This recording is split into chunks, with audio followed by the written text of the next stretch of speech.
My bad. They couldn't even hear me. Hello people. Hello people. Biddy, Jonathan, Ryan, Random. What up? I'm trying to I don't for some reason it's being stupid today. I don't know.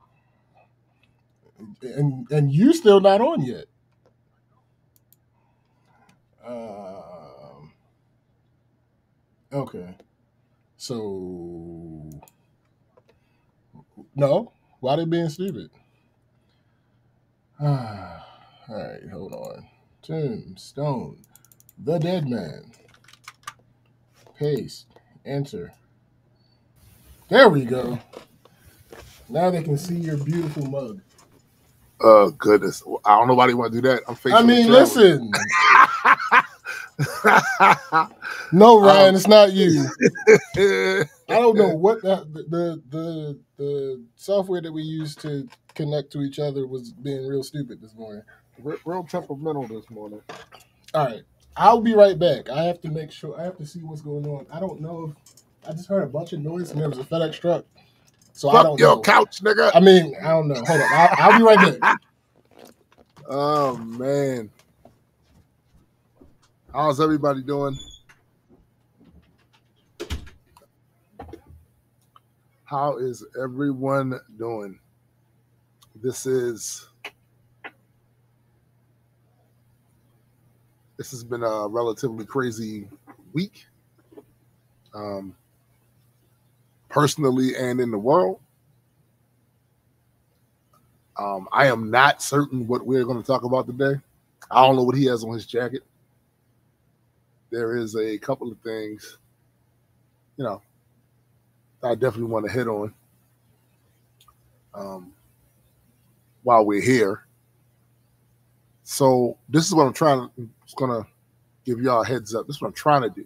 So the next time we have a show, I'm trying to get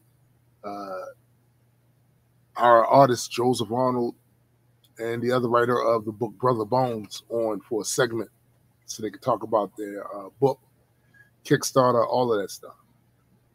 Just trying to set it up now. Want to get them as much exposure as we possibly can, because this is one of the ventures that Joseph is doing. So he's part of these motherfuckers. What they do? What they do? Yo, people be so, I don't know. Now, this is the type of situation where had this been like a Uber Eats or something, entire tip would have been taken. Of course. Whole tip. Of course. It's a couch. Why the fuck would you put it in front of the door? So I can't get out. Oh my. Can't get out. Yo. So I'm not dealing with it right now. I gotta wait till after the show. Is it gonna rain? No, it's not supposed to. Because it's looking a little overcast over where I'm at. I don't know if so. it was headed up there or not. But... No, it say sunny. Okay. All right. Say sunny. So if you're gonna have to, but you probably gonna have to. If y'all watch me, if y'all see me jump out this window, that means it started raining. Listen, you had to go out your back door, circle around. Yeah, it's so dumb. They locked his ass. Why the fuck house. Would you? Because in what universe does that make any sense?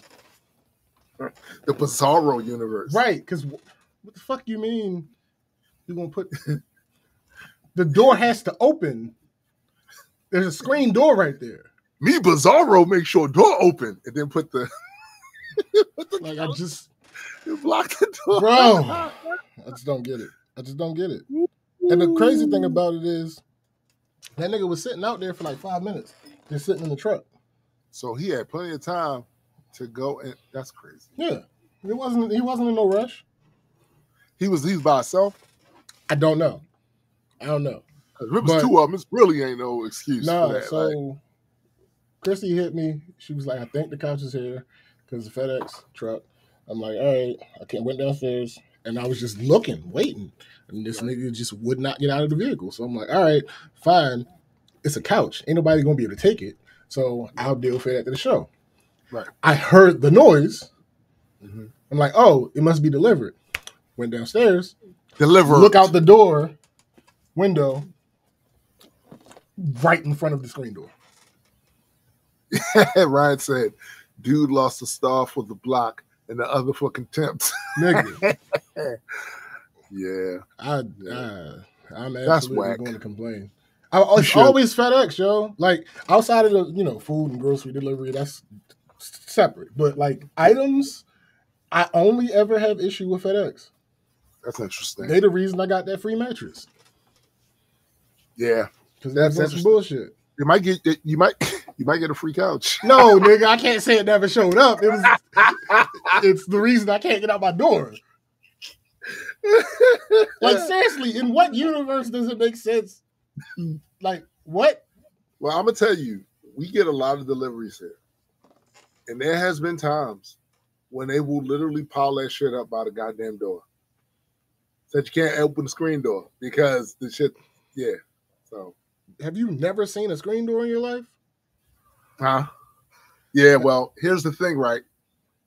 I don't think. See, the difference I think in this case is, they do that shit and leave. This motherfucker sat out there, knowing it. You can't tell me you can't tell me he didn't know that's wrong. Yo, he sat out there for like 10 minutes before he took the shit off the truck. Once he got the shit off the truck, he contemplated that. Oh no, that's easily a -5 star. Nigga, like what? You sat out there. Come on, man.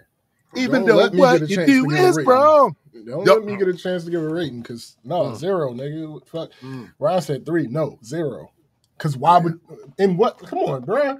Have you never seen a screen door before? I say -5. Listen, if I could, because he sat there. It's one thing. Hey, we gotta move. We on schedule. That would be a little more understandable. All right, but you sat there. This nigga sat there. When she, matter of fact, let me give it an exact time. When she said a FedEx truck just pulled up, it was 10:52. I came back upstairs at 11. Right. So about 10 minutes. Right. He sat in there. Actually, more than 10 minutes. Because I came up here at 11. Then you told me there was an issue. I fixed that issue, went live, got you on live, and then heard that. So, what up, Cindy? True. About 15 good minutes, this nigga sat in his truck and then just put all the boxes in front of the fucking door. Yeah, I don't understand. I don't get it. I don't get it. What up, Cindy? I don't get it. Let me get a chance to review. Because, nigga, you're going to be in the shitter. No, I do wish that there was more accountability for FedEx. Because, like I said. See, that's the thing. Like, FedEx, I'm trying to think, are they the same ones that be doing that shit? I don't think so. I never had an issue with Amazon. Never had an issue with the post office. Never had an issue with DHL, but most DHL things they make you sign for, so you have to be there anyway. In my experience, I don't know if that's really a policy it is or not. Or if I just so happen to order shit that had to be signed for from them.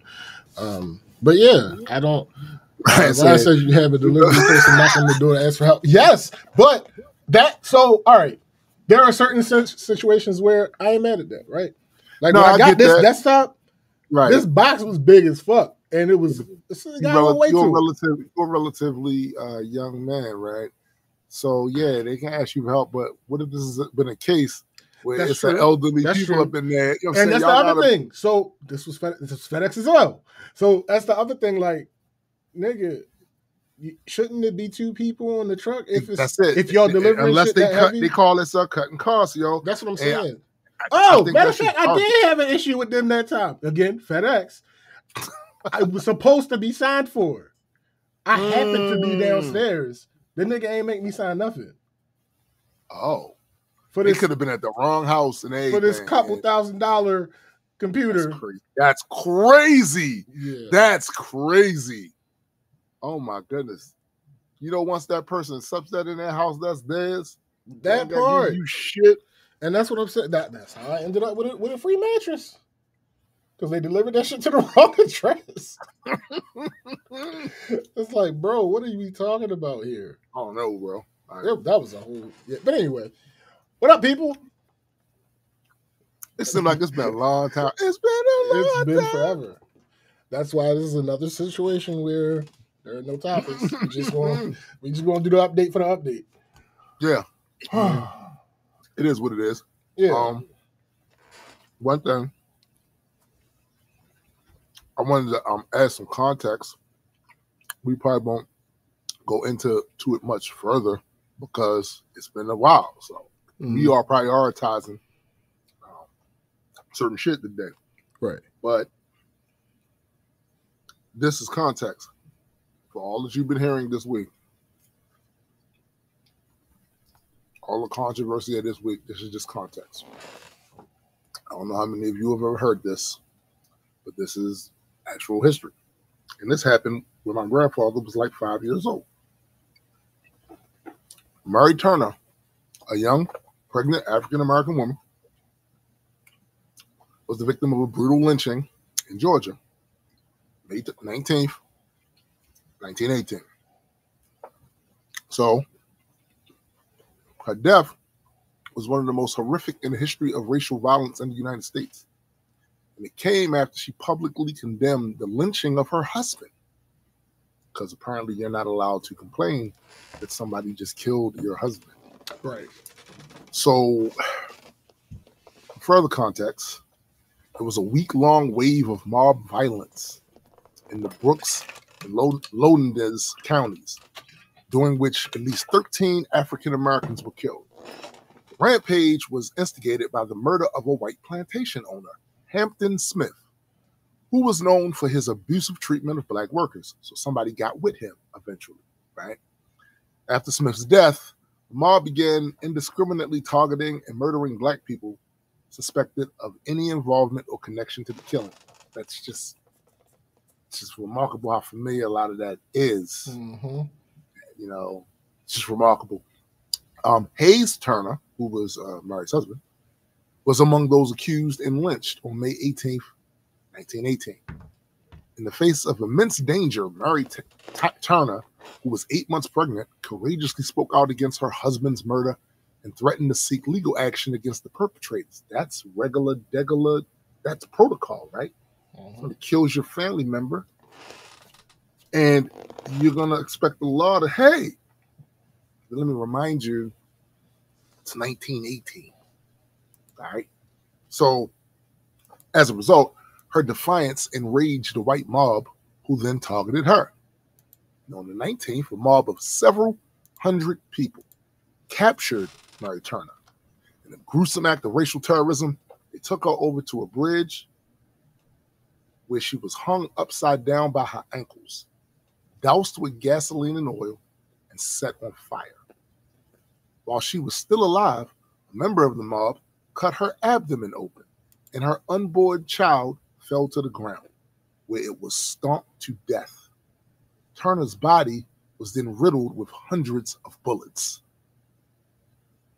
The horrific nature of Murray Turner's murder was so shocking that it drew national attention. National Association for the Advancement of Colored People dispatched Walter F. White, no, not the guy with the meth lab, to investigate. His detailed report in the organization's magazine, The Crisis, exposed the barbarity of the event to a wider audience. Despite the widespread condemnation and clear identification of many individuals involved in the mob violence, no one was ever charged or convicted for the murders of Murray Turner, her husband, or the other victims of the May 1918 lynchings. So if you want to know why, when certain things happen in modern times, black folks don't take a lot of stuff seriously and joke and mean. They've literally had to do that since they've been here. It's called coping. It's called coping. It's also why... And we do it well. We do it very well. And in the light of that context, when certain things happen that the dominant demographic or members of, I'm not going to say the whole, but members of the dominant demographic view as a tragedy, it's like we go, you don't say. Right. You don't say. No, they caught that boy that did that to Kurt. Mm-hmm. They're going to make him pay. Oh, yeah. They ain't never catch these people. Oh, and by the way, to answer a question that I heard in this post, they always try to separate us from our state. Mm-hmm. They'll say, well, it ain't happened to you.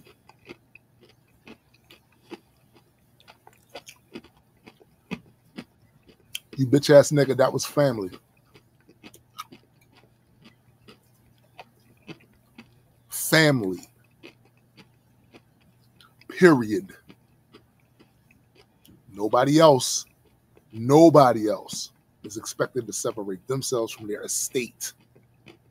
So much to the point where there are laws where you have to pay the estate if you do something to somebody that's no longer alive, except for us. Mm-hmm. For us, it was just dumb people back then. Like, we have no connection. It's not lost. It's not lost on me. It's not lost on a lot of us. How there are two things that seems paramount to separate black people in this country from. Whatever cultural link they had to the continent of Africa, paramount. You gotta cut that, separate that. You guys not them. And to the people who are the bloodline, this is literally our bloodline. It's why we're here. They're why we're here. Because you brought them here then. They had kids. And here we are, right? In order to minimize the stuff that took place in this country, the biggest tactic I've seen is to try to separate us from our grandparents and great-grandparents and act like they ain't got nothing to do with you. It is absurd. Patently absurd. But yeah, we got 3 weeks, you say? Yeah. Is that what that was about? 3 weeks from Joe Whiten. 3 weeks. Whoo! Last week, we of course were off. Mm-hmm. I'm not sure how many people saw the notification though. I didn't get anybody messaging me. How come the show not on? Maybe people that typically see it, they must have saw it.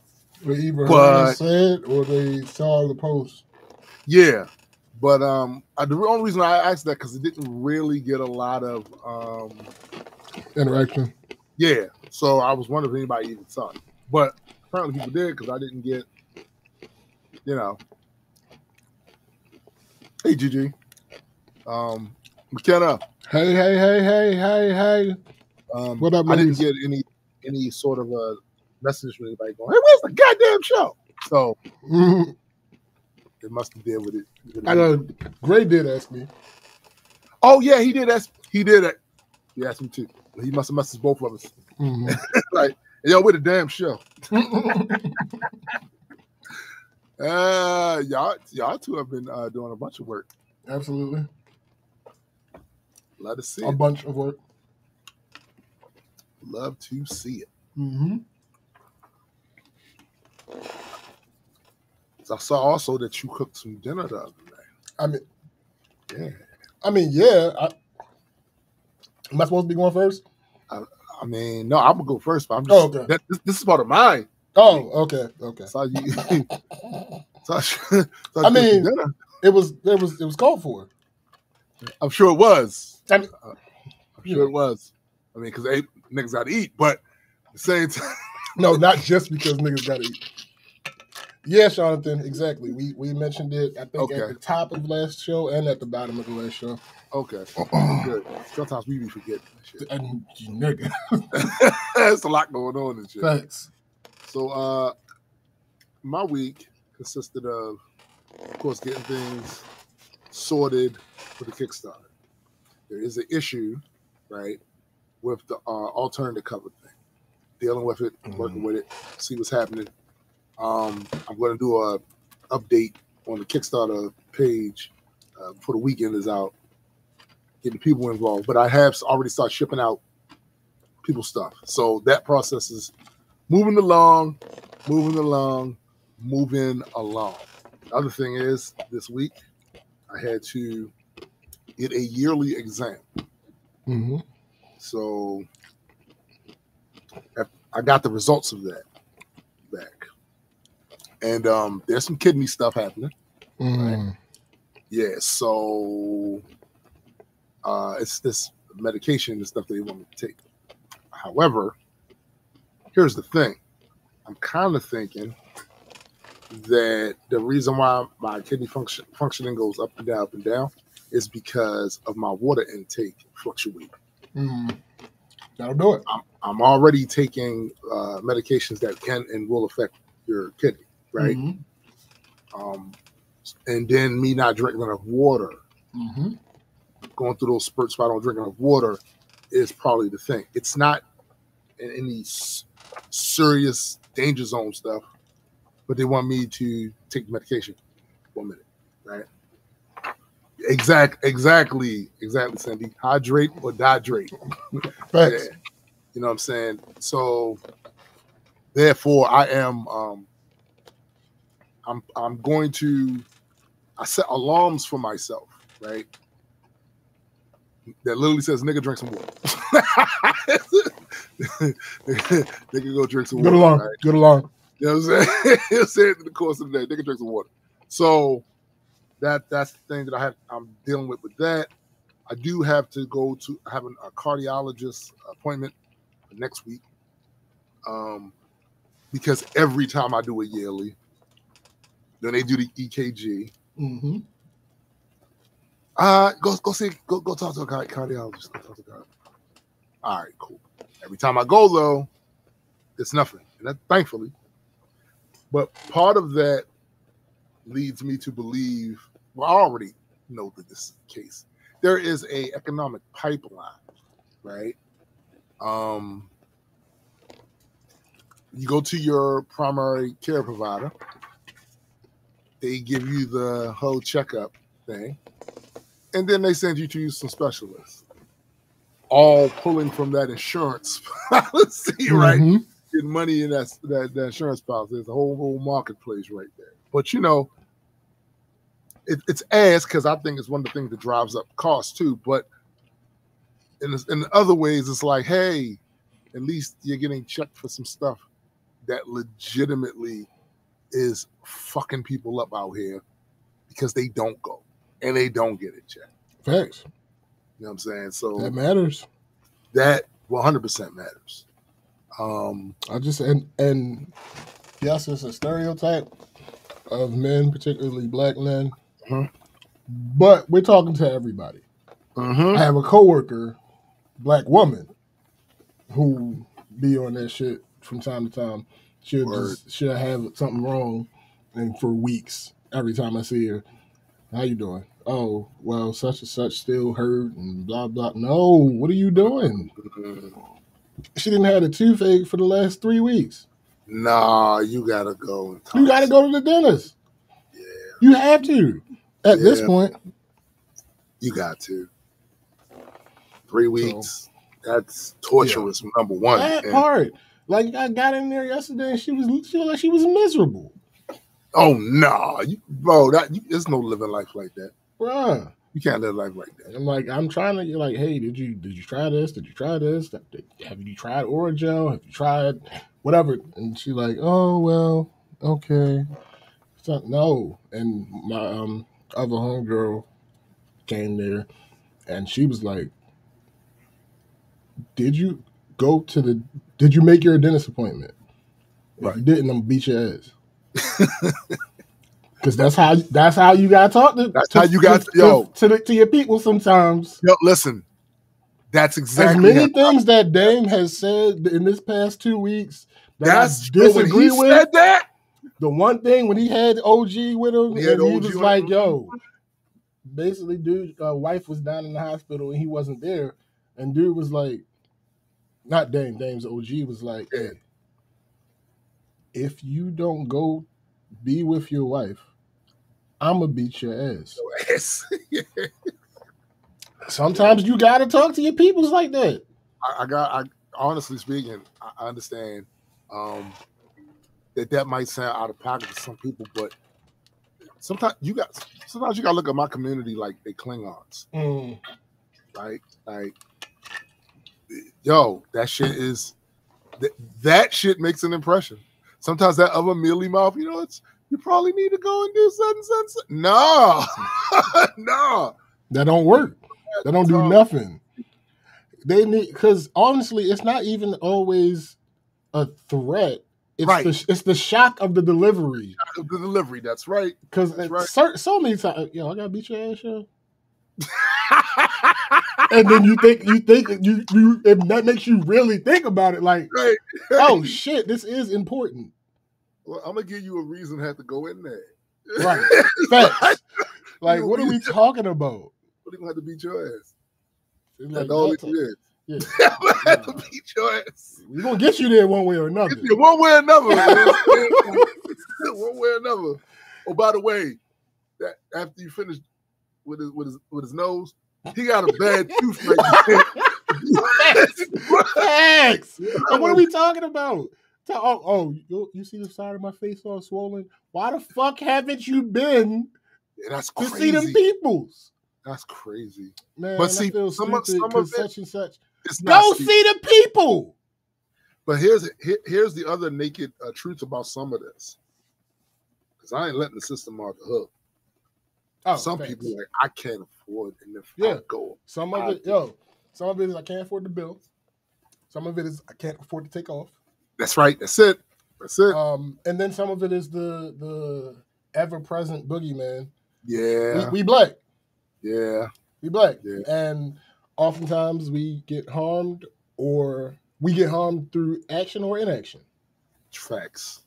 So I get all that, but the problem is you still got that problem. You still have that thing. You got to get that seen about. Yep.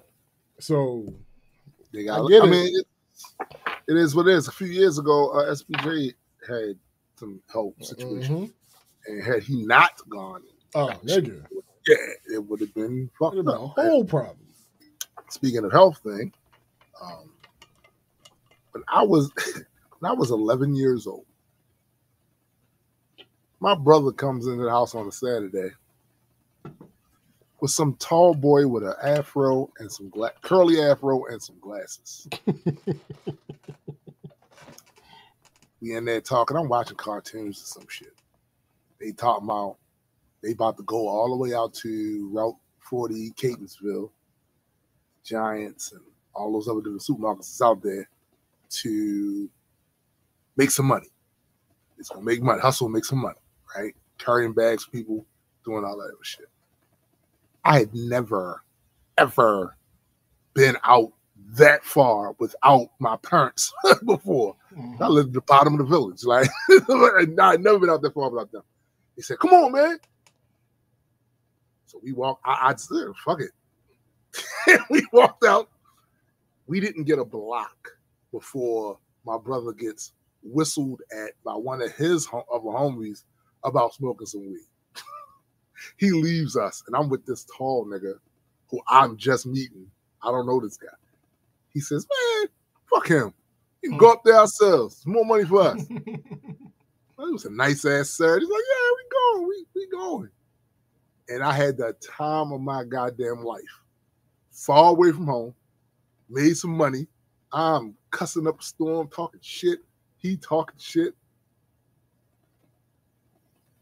To this day that he became, I had an older brother, but he was my big brother.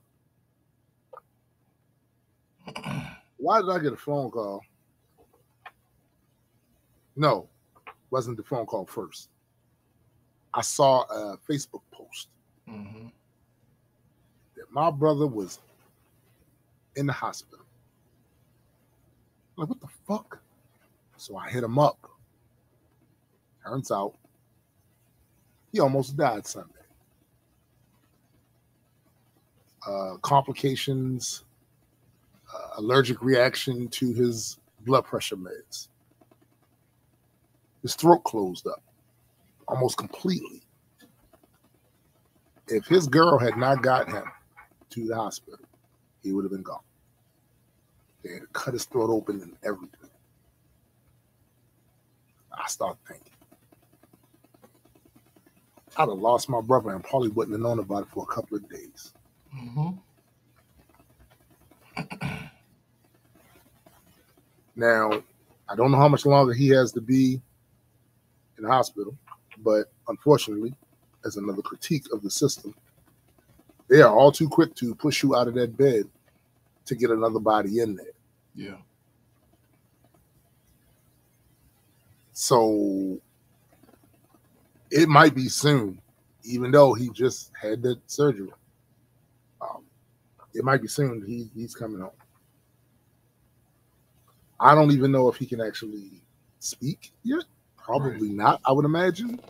He can type and all that, but speak, I don't know. And I got to go see him. Mm-hmm.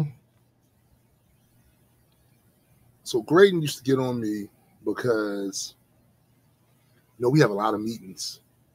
Just the comic stuff and all that. We have a lot of meetings. I don't all the time have my camera thing set up. Because it's a hassle. A lot of times it's a hassle. Told me once, he said, bro, sometimes I got to see your face. Mm-hmm. So I know I look at you, see that you okay, because we be losing people out here. Facts.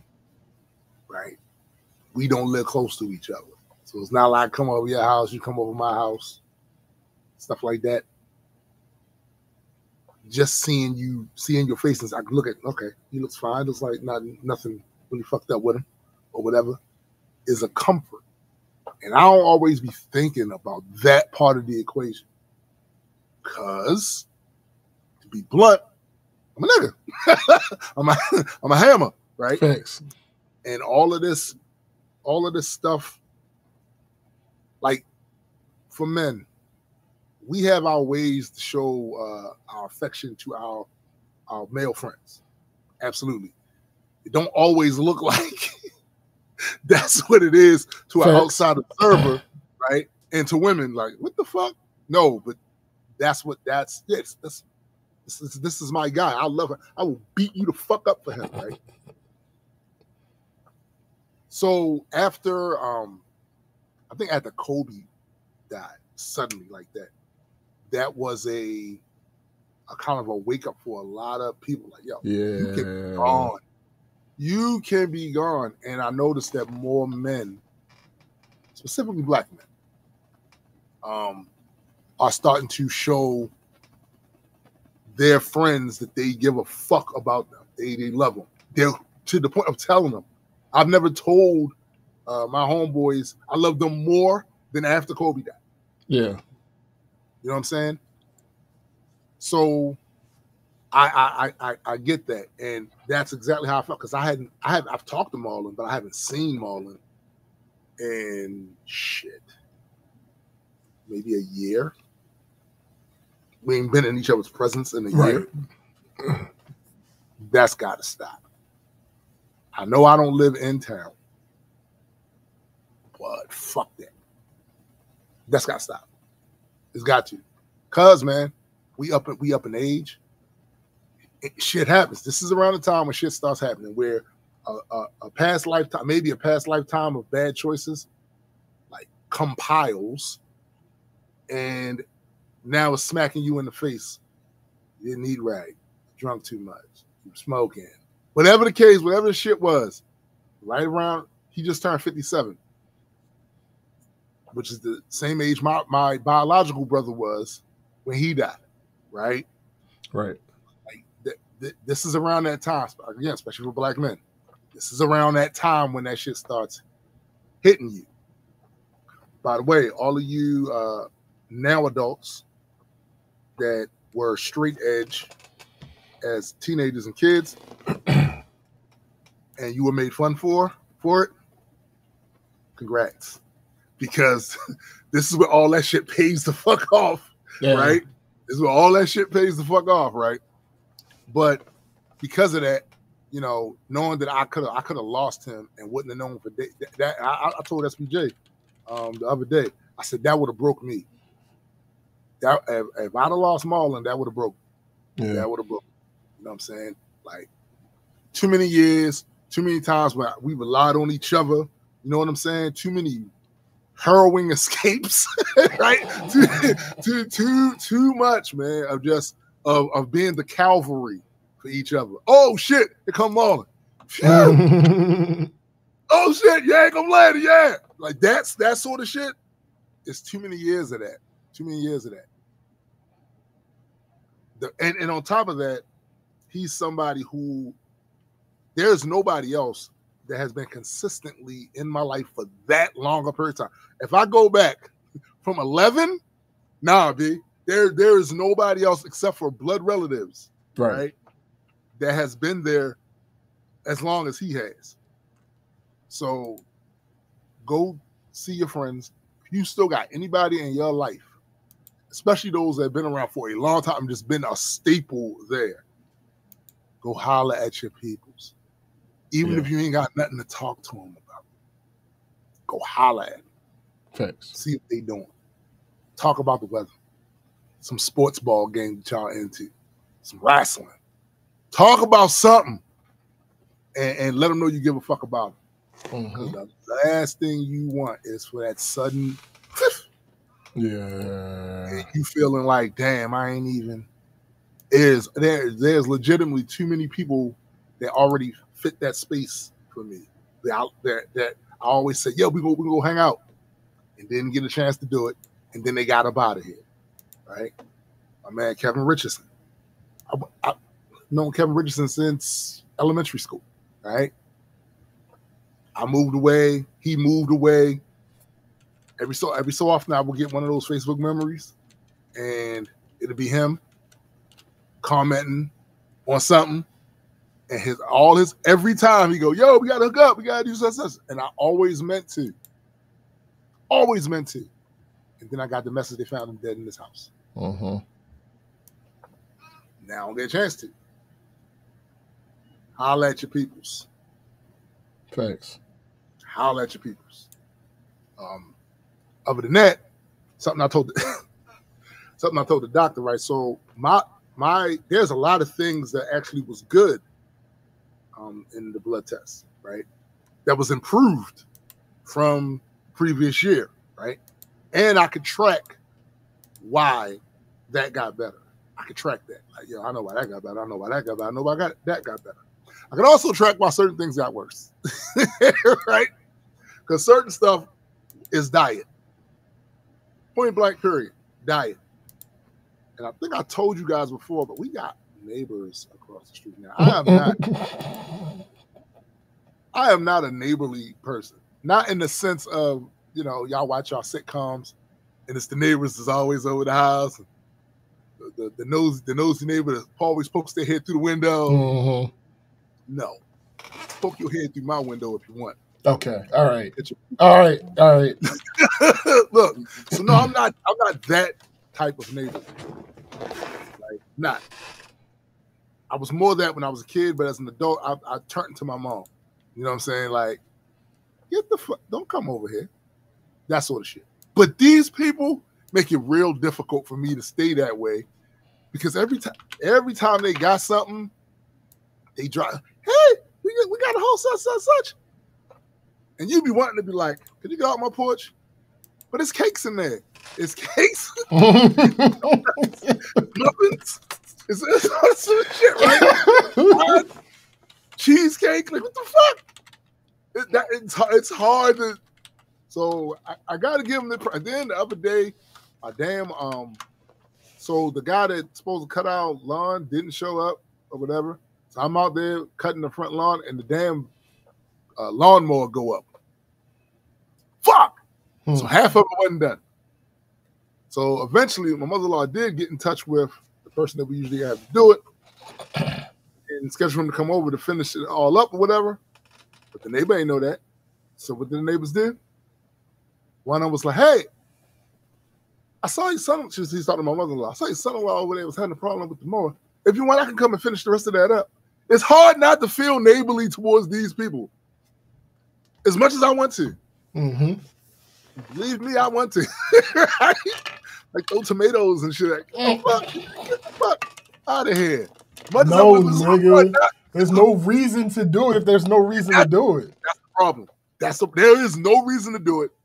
And I start now when I walk up the street and I see him, it's like, hey, what's up, y'all?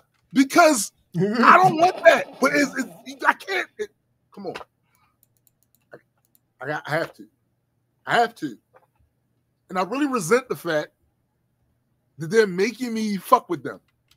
Right? But how can you not fuck with somebody, with people that can't? I mean, you're not easy. Just give you food. I mean, Shut the fuck up. Shut the fuck up. Listen, it is well known, like Al Bundy said when he was doing his little Godfather shtick. It is well known when you give me food, I can refuse you nothing. Mm-hmm. So yeah, you know what I'm saying? It hit me right in that spot, but that's also a problem because this sort of stuff is not really healthy for me to be binging on, right? Sure. Especially at my age now. My body just don't be eating that shit and bouncing back. Nah, that's not what happens, right? It's not what happens. So I gotta restrain myself from a lot of that shit too, because it's literally showing up in the blood test. Mm-hmm. Literally showing up in the blood test. Few other things. I don't know if I'm pleasantly surprised or I'm very suspicious, because we had an expectation, right, that the city, which does it every year, was going to send inspectors over here. They inspect all these houses in the area for fire hazards. So they usually come. Quiet, Cindy. So they usually come and search the house, make sure you got the fire, the smoke alarms or whatever, and make sure there's nothing that's blocking any exits where you may have to go get out in a hurry and all that other shit. You know, all the other stuff that the fire people will do. They have not. Usually, this is, by the way, this is like between sometime either the end of May or sometime during the summer. They did not do any of that shit this year. I don't know if it's a policy shift. I don't know if it's funding. You know, I don't know what the fuck's going on. But I do know they have not. And I ain't gonna lie, they're usually annoying. I get why they do it. I do. I understand. The attempt is to head off as many tragedies and much property damage as they possibly can, because inevitably the city winds up paying for it in a lot of cases. Yeah. Right? They're trying to head that off, and it's smart. It's smart to do, but it still is annoying. I have to wait my entire day for these people to come over here and then walk through the house. Now it's annoying, and it's not something that I'm accustomed to doing, because that was not a thing. I don't remember us having to do that when I lived in Laurel, and I know definitely that we didn't do it when I lived in the hood. So like that wasn't the thing, right? So it's kind of annoying. It's kind of annoying. It is. But it's also necessary, right? Might be necessary in some cases. They have not come through at all. And of course, now the lawnmower is broken. So we got to get another one of those. Thankfully, it's at the end of the season. We're getting at the end of the season, right? It's probably one or two more grass cuts. You know what I'm saying? Something like that before, it's over. But still, there's always next year, and it's going to need to be done next year too. And even though we get a guy to go and do the front, he doesn't do the back. And even though my back is an absolute nightmare. Although, to quote Jurassic Park, nature finds a way. So a lot of those spots in the yard that was fucked up because of where those trees was laying, grass is starting to grow again in that spot. Now, the yard still looks a hot fucking mess, right? I ain't gonna hold you. Like, it looks a hot mess. But I can see where the grass is filling in. And after, I don't know, maybe next summer, that shit might be completely filled in or whatever, for all I know. It just looks weird as fuck out there now. Yeah. It looks weird, super weird.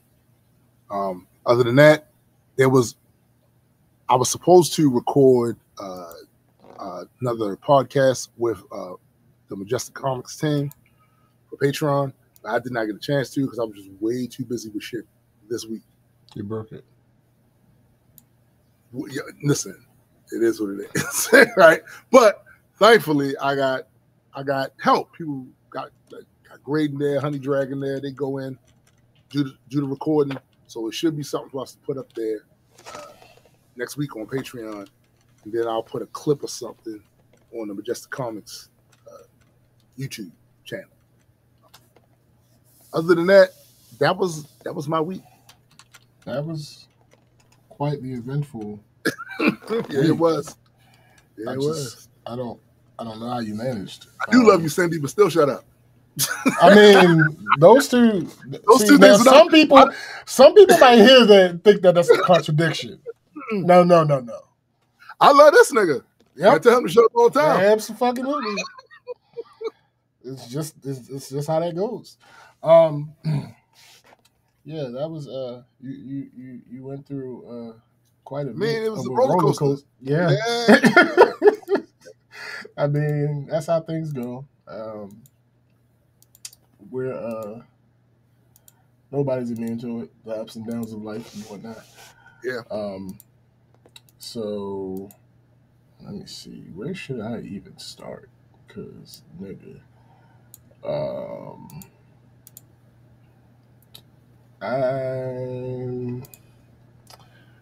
I think I'm going to start with this. If I can show my screen. Yo, McKenna's wild.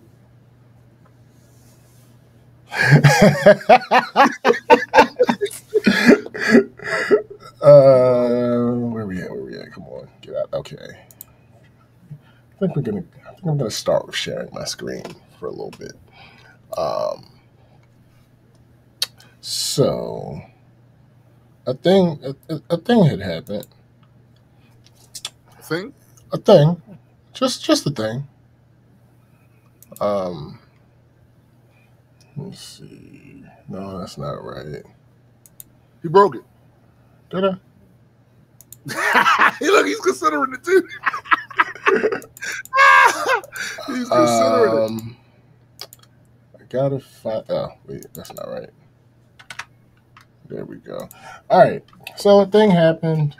Well, you start. It's not. Go ahead. Speaking of roller coasters, Epic Universe just had to shut down their brand new coaster after someone died the other day from blunt. Oh yeah, I saw that. Crazy. I saw that. That's crazy. I saw that. All right, so let's talk about blackculturegeeks.com, right? There, I did not publish a new article in a little while. There's a very important reason as to why that's the case.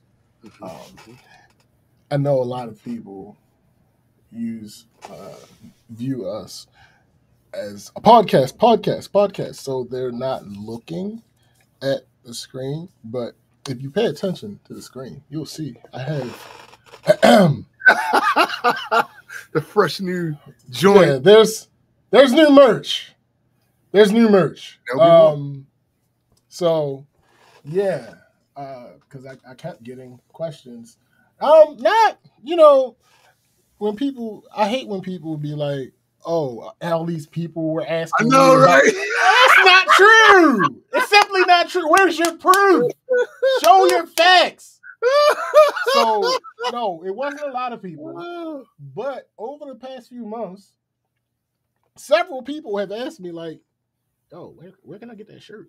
Right. And I got tired of the answer being, I don't really remember the site. Like, I don't really remember the site. So I did a thing. Instead of working on these articles, I was working on our merch shop. So, let me see. Where are okay? So if where we at? Black Culture Geeks website. So there's now a merch section on the site and new merch from which to choose. If you would like to support us, you can either go to shop.blackculturegeeks.com or you can go to www.blackculturegeeks.com and there is a shop tab on. Speaking of which, the we need to top. change our descriptions because it's got the old link on it.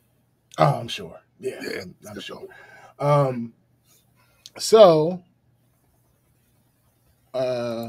yeah. There's merch. There's merch. There's merch. Bunch of new stuff. I just got an idea for a shirt design too. I mean, yeah, I'm definitely. yeah, we in here. We in here with the merch. So, guys, if y'all, if y'all feel so obliged. Froggy. I mean, if people you want a piece of memorabilia, some memorabilia. Yeah, shit. we got a couple, embroidered. Like this isn't this is stitch. This isn't some iron on. Actually, none of them really are iron on. But Right. like this is good quality. This is some good quality stuff. And what's the other one? There's one more that's actually it's the one I have, but I just don't have it in the room with me. I think it's this one that's embroidered. Yeah, this is embroidered as well. You can tell that that's fabric. Yeah, that's how that goes. So yeah, really high quality stuff. Stores live and ready. I actually bought this one and the one that I just showed you, but in white. Because I wanted to see the quality of them. And this is, I ain't gonna hold you. This is some good quality. It ain't. There's no raise point. Yeah, Or nothing like that. Let us see it. I don't crack all that. Yeah. You see it. Oh, we probably gonna get some tank. I know. Oh, absolutely. Easy. That's coming. That's coming. Yeah. So yeah, that was that. So for all the people that are like, where the fuck are the articles? Y'all said y'all was going to do at least one a week. Yeah. I know. I know. But there's a lot going on. Like anybody that's here right now, I think that's watching right now, it's a lot going on. It's a whole lot going. Shit, the title, 3 weeks. Facts. That's one of the lot of things that's going on. So yeah, the shop is up and running. Right now, I'll show y'all. Let me show y'all. Because I don't want to be misleading with this. So right now it is a completely separate site to the Black Culture Geeks site. Oh crap, I forgot to. Yeah, don't forget you gotta put the www. Sean P. That's why I said it like that every single. Oh crap, I messed up. Sean P said even have water bottles with logos for Tombstone and others to drink more water. Yeah. I just messed up again. You broke it. Apparently. Hold on. Site can't be reached. Yeah, because I typed the wrong thing like 3 times. I missed the L because we don't be losing. There we go. So obviously you have the main page with all the articles and stuff. We also have the podcast tab. Biddy put the link in there. Yeah, I know. We also got the podcast tab that shows you the most recent podcast and where to go to the podcast and all that good stuff. And then the shop link is on the main site. However, it is not a part of the site yet. That's something I'm still working on. So it's going to open, but it's still clearly you can see I can't go like back. That's not right. Yeah. So I mean, you can hit the back button But yeah, so that'll be worked on. Right now, I felt like it was more important to just get the goddamn shit up and running. So yeah, that's that. And to be clear, we have a bunch of backed up articles that go on. Oh yeah, issue. Several. That's not the issue. Yeah, they coming. Yeah, it's not that we haven't been writing. Right. It's that I haven't really had time to edit. Right. That's really what that is. Gotta say, it's a good idea that we should have did a long time ago. But you know, sometimes the environment makes it easy to the point where it's no excuse not to do it. Yeah, bro. You know, like this platform that I found for merch, like I happened to be watching YouTube, and one of my favorite YouTubers, he was doing a Q&A, and somebody was like, "Hey, where do you guys do your merch?" And he was like, "Oh, fourthwall.com or whatever. I think that's the name of it." And he was like, "Well, they used to do invite only." I was like, "Let's see if they still do." Went over there. They do not. They are open apparently to everyone. So I looked at the terms and everything. I was like, "Oh, all right." Yeah. Yeah. We can step into this. It's crazy too because again, these things, there's a lot of stuff like this that's just available. You just have to try to look and find it. Yeah. Right. But I know for us, we have rarely been in the situation to have all these ducks in a row, finally get them all quacking. Right. And we've been rarely, so like I said, for us that finally have, we've been one of the websites. We've been one of the negative. Logistics. Yeah. So, all right, that's that part out of the way. So since Tim brought it up, I'll go to the food thing. They was eating the other day, y'all. I mean, it was yesterday, but sure.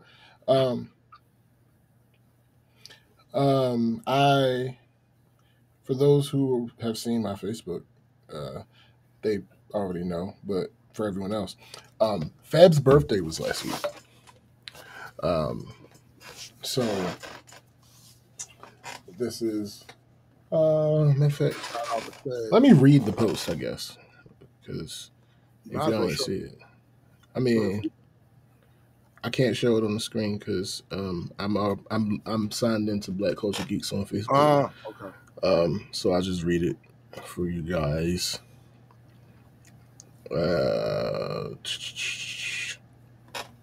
First of all, we getting old.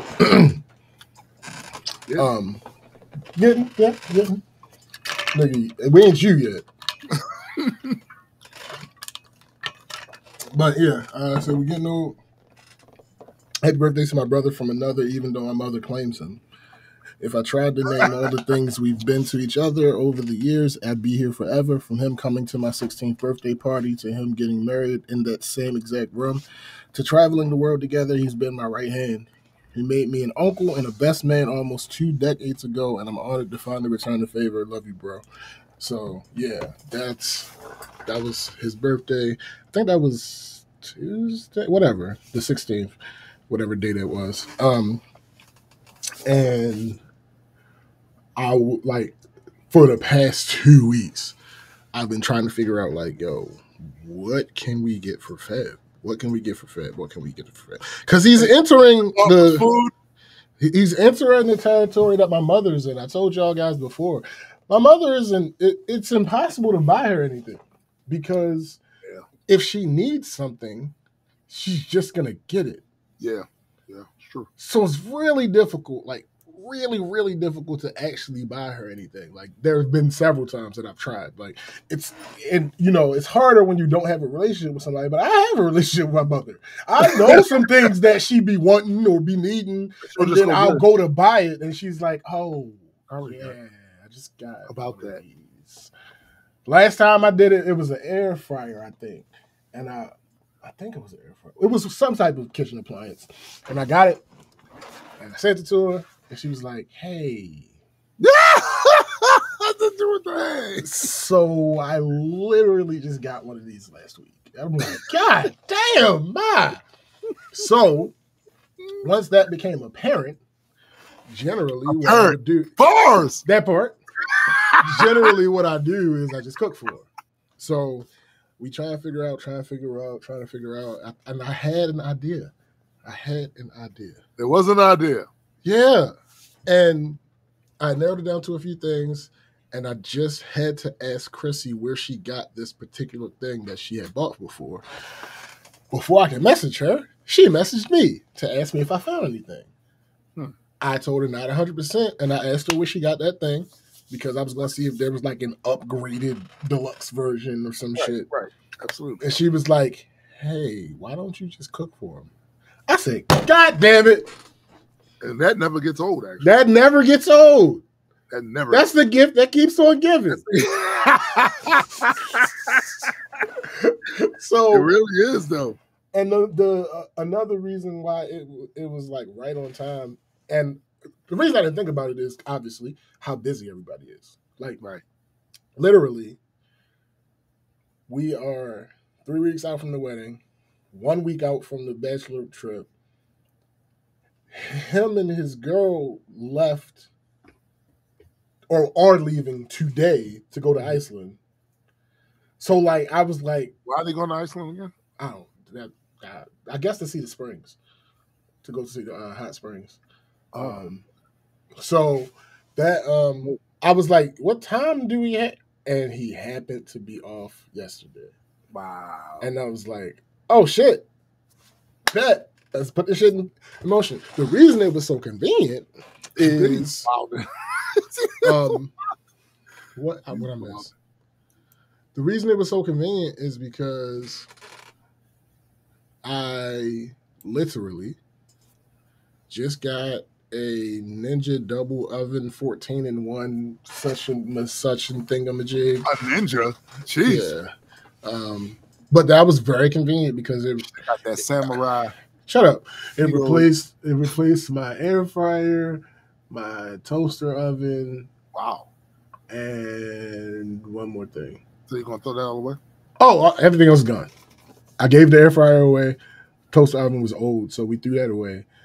It's low key going to replace the microwave, but I don't think Chris is going to let me get rid of the microwave. But I mean, it effectively functions as one of those as well. But anyway, I was like, yo, it just makes so much sense because we are in the mode of trying to reduce the amount of things we have and increase the amount of space that we have because obviously there's a baby coming. So, yeah, we're trying to. I thought y'all was doing it just because it makes sense. No, nigga, that's funny because when he came in, he was like, y'all niggas spending a lot of money right now. I said, yeah, yeah, that's the thing. It's what's happening. I just did that, and I just got a new stainless steel cook set. Because, again, the baby. Partially because of space as well, but the pans that I had, they're Teflon. Well, I don't know if they're actually Teflon. They're some type of non-stick, and people know the potential issues of adamantium. No, nigga. People know the potential issues with non-stick, and the coating was chipping and all that other shit. Oh yeah, we should not be putting We should not be putting in our bodies, and we're definitely not about to start the baby off like that. And also, check y'all bowls, man. Yeah, that too. Absolutely. We got rid of a bunch of them, because the plastic ones they have micro. Yep. There's other ones you can get that are even sturdier than that, and they don't do that. Yep, 100%. So, because of that, we got rid of those pans, and I got a new set of whole set of stainless steel joints. I was like, shit, well, it's new cooking shit. I might as well go ahead and cook dinner. Right. Make dinner for the nigga. So fill his belly. Nigga.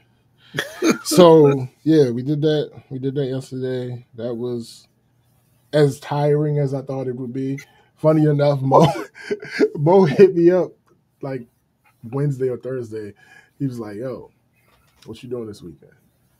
I'm like, think I just have the show and nothing really else scheduled. I was like, what's up? He's like, my neighbor got this shoot that he's trying to do, blah, blah, this. Of course, he's paying, blah, blah. I said, hold up, let me stop you right there. I'm fairly certain I'm not going to feel like it. Because I knew so we have been cleaning and rearranging. So because we got the Ninja joint, we had to get a new cart for it because the cart that we had wouldn't have fit both the double oven and the microwave on it. Right. So we had to get a new cart. So that means we had to put that together. Mm-hmm. Chrissy is obviously at the point where she needs to do some more walking. So Yes, I got the little walking treadmill joint. Had to put that together. The pot set came. Had to do stuff with that to get that prepared. Mm-hmm. Then just general cleaning. Right. Because we was having people over. So this has been a really busy week. Like, I've been doing things all week. And then I knew I had to cook. I'm like, nigga, I'm not going to feel like doing anything else this weekend. Facts. I got lucky that this weekend happens to be a chill weekend. Because, nigga, I will be lounging until I have to go to work Monday. Nigga, after the show's over. Absolutely. Because I made queso, but again, so I made things that I generally make for the group, but I made them all sounding weird now. You broke it. I don't know. Oh, now it's back. I don't know. You did it. yeah, audio's back. Chris, you said when you say all that, I didn't even realize how busy we really been. Yes, nigga. Listen, all I have to do a lot of times is just look at y'all Facebooks and like, yo, nigga. You niggas. Facts. Like, literally, I'm gonna talk more in depth about these things, but this week, Saturday, we got up, got ready, went to do the wedding shoot, a wedding video shoot. How's that going, by the way? See, I'm not part of that whole thing. No, I have that in my notes to talk about. We did that, came home. I'm pretty sure we did one or two cleaning things that day. Sunday, there was more cleaning because from like 3-4 weeks ago, every Sunday, some conglomeration of the bridesmaids come over because we still got a couple decoration things to sort out. Right. So that was Sunday. Monday, obviously work. And I think that's when the cart came. I didn't put it together Monday, but it came. The treadmill. Actually, I might have put the cart together Monday. Monday. It's so much, yo. it's so much happening. Let's say the cart came Monday and I put it together Monday. So I put that together. Moved the old cart out the way. There was some cleaning involved in that. Tuesday, the walking treadmill came. Put that together. It wasn't too much assembly, but it was some light assembly to that. Put that together. Nigga, right now ain't the time. Oh, well, yeah. Good point. So that happened. Put that stuff together.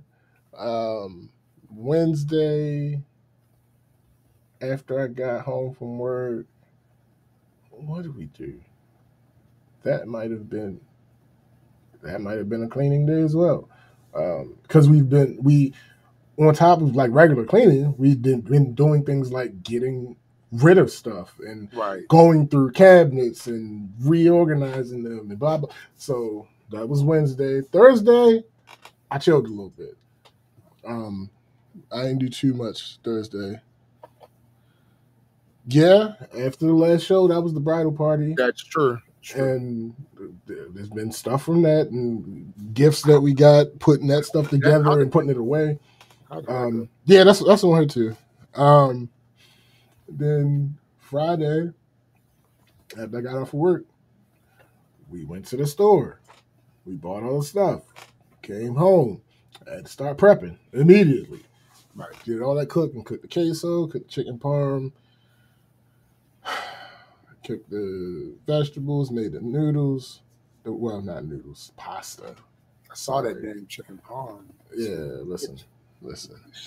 Honestly, the reason I like making chicken parm so much is because it's as tedious as it is to make. It's very simple. I can make it in my sleep. Like Someone told me you was gonna say that too. I mean, the memory of it, like I have that recipe down pat. Right. I don't ever have to look anything up to make chicken parm. I know how to make chicken parm. That's kind of how I am with like eggs. Shut the fuck up. But that's the thing. So, like, just for those that don't cook, right? Yeah, for the dog. So the queso, right? Like I said, these are things that I generally make all the time. Not all the time, but I relatively often for the group when I do cook, portions of these things are things that I've made several times. But because it was a birthday, I wanted to, elevate it a little bit. I ain't just do the regular. Yeah. Put candles on the chicken parm. No, nigga. Oh, babe, we forgot to put candles on the fab cake. Everybody was tired of that by the time we pulled the cake out. So I didn't have to make the cake. I didn't have to make the cake. So that was great. But anyway, so the queso, I had to brown up the ground beef. I had to cut up all the onions and peppers and shit. I had to shred all the cheese and all that other shit. Then I had to put that together, the part of it that was done in the skillet, and then I had to slide that over to the Instapot and throw that in there and put that on the slow blah blah blah so that I can get all nice and bubbly and gooey and all that other shit. Then chicken parm. I had to cut up the chicken, pound out the chicken, had to make the sauce from scratch. You had to pound out the chicken. Yeah, I mean, it's running his mouth, wasn't it? I know one of these days you was going to have to. No. It was quite cooperative. Roll the punch off. No, I didn't. It didn't fight back. It was dead. It was dead already. So had to cut the chicken, pound out the chicken, make the sauce. Chris is and yum. Okay, so I mean, sure. It was all delicious. I ain't messed nothing up. Luckily, I might have messed up one of my pots, but since I wasn't listening, I ain't do what I was supposed to do then. Hold on, yo. Your pot wasn't listening? No, I wasn't listening. Okay. I didn't do something. Well, I did something I wasn't supposed to do, but I wasn't thinking in the moment. I was just trying to get. That was when I was in cleanup mode. I was just trying to get shit done so I can enjoy the time. You got some leftovers, Sandy. Tell them to mail you. I actually do, but they already spoken for. Yeah. So that was that. With the vegetables, I had to cut all that shit up. That was the easiest thing to make. It took the least bit of time because with the leftover sauce that I didn't put on the chicken. Oh, my bad. So then I had to fry the chicken, then take that out, let that drain, throw the sauce on the chicken, throw the cheese on top of the sauce, throw the chicken in the damn broiler. Oh, the broiler, yeah. That's funny. So that was that. Then the leftover sauce, I threw the vegetables in there, cooked that up, put that to the side. Then I had to make the damn pasta. So I had to boil the water, throw the pasta in, get that shit out, make the sauce, do the. It was a lot. It was a lot. It was a whole lot. But I mean, I do it again. For fab, for my peoples. Absolutely. So that's make Kool-Aid for your family. I don't actually. I haven't made Kool-Aid. The only reason I've had Kool-Aid in any decent amount of recent time is because Gina makes good Kool-Aid. Yo, you know what's crazy about that? I don't think I've had Kool-Aid in maybe 25 years. That was about where I was at. That was about where I was at. It was slightly less than that, probably like 20 for me, but Gina made some Kool-Aid. And I was like, all right, let me. Oh, okay. All right. Yeah, we can do this. We can do this. So that was that. Let me see what's next. You want to know what scuffs my Timbs? What scuffs your Timbs? What messes up the check on your Nikes? So, where we at? Okay, cool. When a nigga just has to be willfully against the cause. Yeah, it's annoying. Just shoo, Cindy. Shoosh. Just willfully against the cause. Like, what? Why you? It's one thing to just like not agree with something. Right. That's cool. We don't always have to agree on everything. Facts. But to just willfully be against the cause. Yeah, contrarian. Yeah. Actually, I think it's a step below a contrarian. Like, at least a contrarian has a reason. Like, it doesn't seem like there was even a reason. Like, what? But anyway, so I have people in my life who do things I don't agree with. Right? Mm-hmm. Oh, and that's funny. It's relevant given this whole Charlie Kirk shit. Because why can't we have difference of opinion? No. That's not a difference of opinion. Fuck out. If there are people who believe that I am less than human, that's not a difference of opinion. Fuck out of here. Yeah, like get that bullshit out of my face. But I have people in my life who I have differences of opinion with. Yeah. Absolutely. Yeah. The rehearsal for the wedding was literally moved because a few people that are in the party are going to the Chris Brown concert. I don't support Chris Brown in any way, shape, or form. Right. And I absolutely judge you if you do. Right. One of our most viewed episodes is about Chris Brown. So I know I've explained the whole thing before. That being said, they understand all of that. And they understand that judgment comes from a good place. Mm-hmm. And we move forward with an understanding. Yeah. Your judgment is basically y'all better than that. Yeah. Y'all better than support. Absolutely. Yeah. Absolutely. But there isn't an active boycott against Chris Brown that we see signs of working to hold him accountable for the things that he's done. That's just not happening, right? Enter Target. Now, if you're black or in any tangible level of community with black people, you know that we're boycotting Target. And you know why. Yep. Right? It's not a mystery. There are, of course, people who still go to Target, right? I know people who still go to Target, and I absolutely judge them. Of course. And they understand that judgment comes from a good place, right? And we move forward with an understanding. You're better than going to them. It's that simple. You're better than them. What they don't do is flaunt it. Facts. What they don't do is flaunt it. This one nigga that my homegirl is talking to apparently didn't get the memo that you're not supposed to flaunt shit like that. Now, he had previously become the main character on Black Sky recently. Really? Now, here's the thing about Community, right?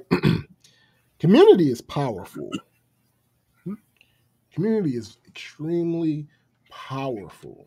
It is. And if you end up on the wrong side of it, you now have a decision to make. Yes.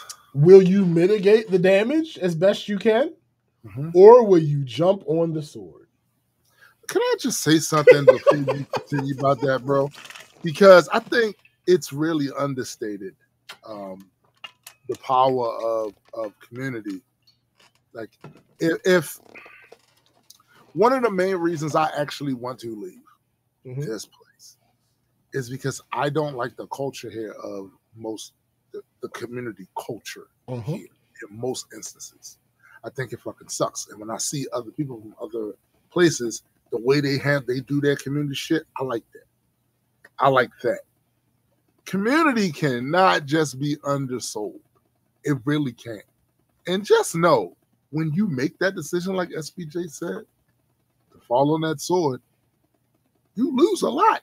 Nigga, You lose a lot. a whole lot. Now I'm a man who will repeat the phrase: when people show you who they are, believe them. It's that simple for me. But I understand it's not that simple for everybody, right?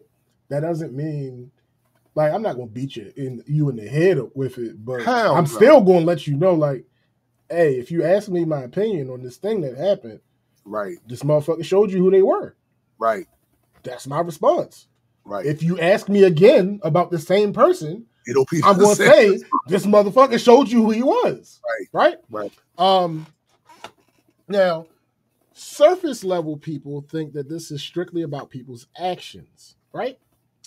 While that matters, It does. I would argue it's actually about principle and character. Because that predicts action. Absolutely. That predicts the action. Still going to Target when you know there's a boycott is an action. Doing it because you work there and the job market is trash is not an indictment on your principles or character. Facts.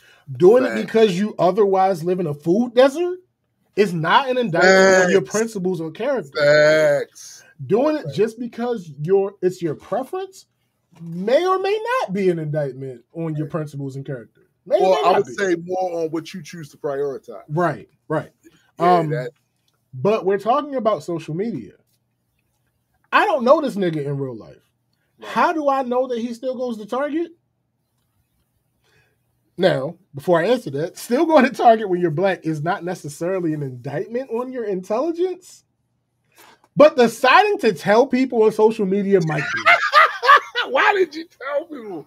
Why did you go and tell It might people? be. That just might be an indictment on you. Why did you go and say anything? This nigga posted a photo No, of yo. himself in Target, right? No, yo. He was shopping for groceries and decided to walk over. This is not what he said. This is how easy. So people don't understand. Like when you have a lack of awareness, and not even just self-awareness, but just awareness in general. Yeah. It's hard for you to fathom how observant other people are. Yeah, it's a fact. Right? It's true. So because you're oblivious. Yeah. Yeah.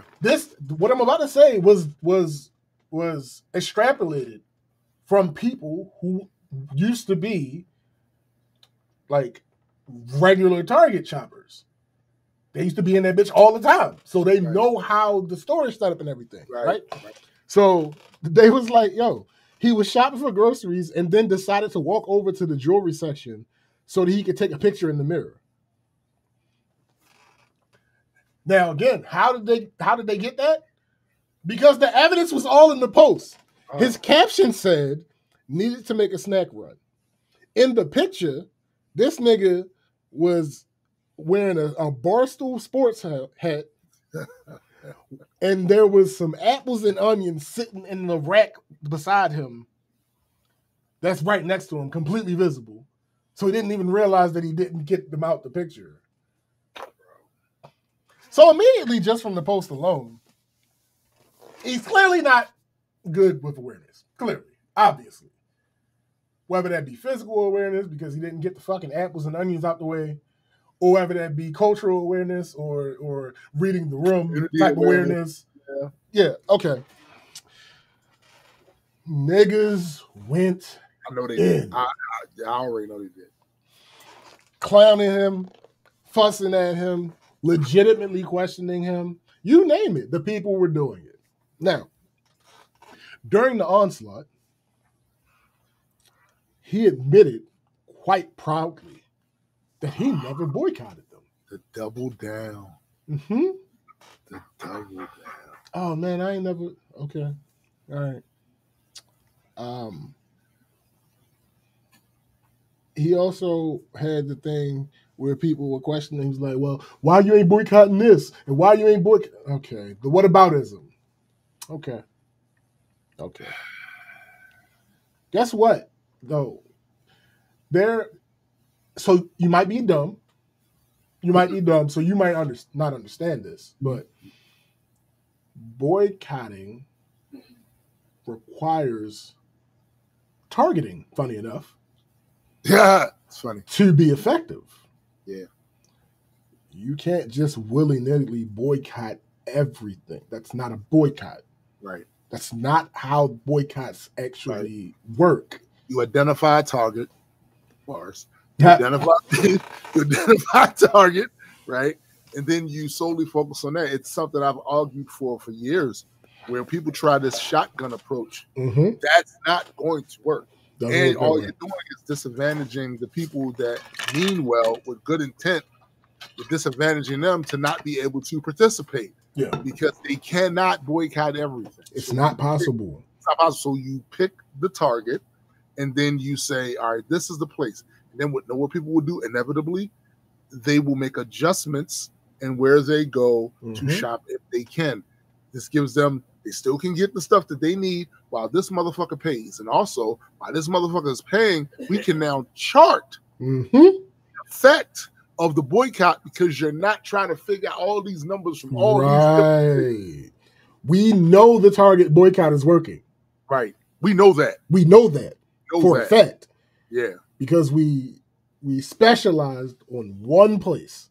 Also, Disney, you're getting it now for the Kimmel shit. Now, I was about to say this. About that. The problem, so allegedly 38 billion lost overnight or something. And that stock. Yeah, and their stock tanked. Now, I saw some dumbass thinking that they're revolutionary talk about, no, we shouldn't be boycotting Disney. We should be boycotting their advertisers. That'll do the how. So you know how many stop. How many advertisers Disney has? See, this is what we was talking about before about this non-focused. You don't know what you're talking about. You don't know what the fuck you're talking about. Literally, yo, listen. It's literally a meme now where people are unsubscribing from Disney Plus. Yes. Meme now. The shit crashed because so many people were trying to unsubscribe. And here's the thing. Here's the other thing about a targeted boycott, right? Because the idea, that part too, Mike, I'm glad you said that. I'm going to come back to that. So here's the thing about the Disney shit. Big Mike. You have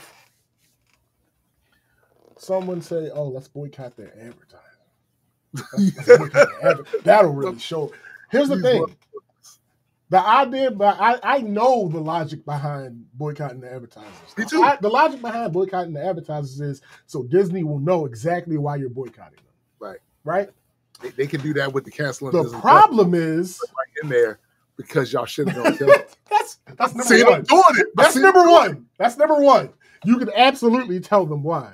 Yeah. You can absolutely tell them why. When you cancel. They ask you why you're canceling. And there's always a slot for other. Yeah. That you can type in yourself. Right? Yeah. The other thing about that though is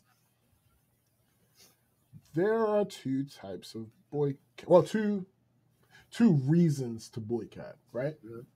You can either boycott because you want the entity that you're boycotting to right their wrong. That's one reason. Yeah.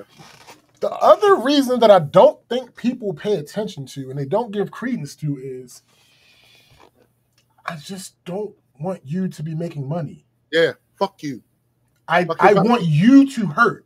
Fuck your pockets. Yes. That part. So, yes. Given that there are several potential reasons right now to boycott Disney, doesn't matter which reason you're doing it for. And again, there are situations where you can let them know exactly why you're doing it. But for the bottom, they don't care about your words. They care about the bottom line. Yo, it's hard really getting that through people's minds. You live in a consumerist, capitalist society. Money is always the bottom line. The reason why the majority of you are fat, broke, and stupid is because they don't want to pay the money to make it so that your schools are better, that your healthcare shit is better, and they don't want to pay you what they ought to be paying you. Right. That's the whole everything here revolves around the money aspect of it. Here, if you want to have an effect on anything, you have got to hit their pockets, and they gotta know why you're hitting their pockets. That's how you move shit. That's how you move shit. And I think somebody made a very good point the other day. It's like, Disney, you spent decades showing us stories of people standing up against oppression, people doing this and doing that, and you made heroes. We look at these heroes, we go, look at them standing up against the blah, blah, blah. For you to capitulate like that and not fight that. By the way, it's going to cost you even more money, because from what I'm hearing, Kimmel's contract distinctly says, as long as he doesn't say the 7 to 9 bad things, he can't say he cannot be fired or whatever for any reason. That's in the contract. When if he decides, and Kimmel, I think he's going to, because I saw a recent picture of him getting out of the car and he was grinning with a big ass. So I think he's probably gonna do it. If he decides to sue them, I don't see how he loses. Or they don't try to settle because they're gonna owe him quite a bit of money. Absolutely. So back to Mike's point, and this is one of the other issues with boycotting. Facts, McKenna. When Eisner says something, nigga. This is one of the other issues with boycotting. We live in the capitalism capital of the world.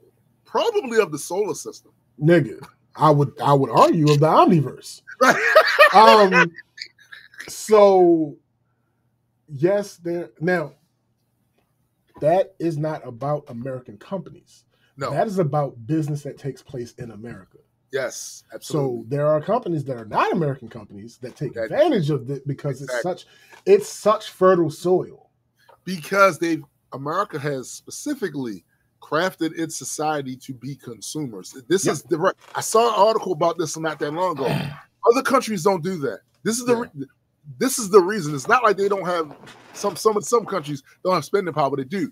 Culturally, though, that's not what they actually are. Right. It's the reason that China even said that they're going to spend some time kind of maneuvering their society over to be more consumerism so they can be more of a marketplace that's desirable and shit. Because culturally, that's not. But here is what you got. What she got. I want what she got. I want better than what she got. I need to have this. That's this place. Now, we can talk about how absolutely corrosive that is. Oh, it is. To people, because it is. But it's still a thing. Yeah, right now it's just the fact that is what it is. Right? What it is. So, you ever heard of Luxottica? Yeah. Luxottica owns glasses. I don't mean they sell glasses. No, they own glasses. To the point that they own insurance companies that deal in giving prescriptions for eyewear. They own places that sell glasses. They own places that sell designer glasses. They own places that sell prescription glasses. They own places that sell monocles. They own glasses. Yeah. Right? Yeah. They own the word glasses. Nigga. Unilever. They own a lot of shit. Yeah. Like, they own ice cream, right? Like, they own Breyers. They own Magnum. They own Ben & Jerry's now, which is why Jerry just quit. That's why Jerry quit. That's why Jerry just quit. Yeah. They own Hellman's. Mayo. So, that being said, to go back to Mike's point, you know how many things Disney owns? A lot. So you would be better. Luckily, Disney is not the level of Luxottica or Unilever, True. So you can actually boycott Disney. True. But there are certain places where it does not make sense to. Matter of fact, let me pull up.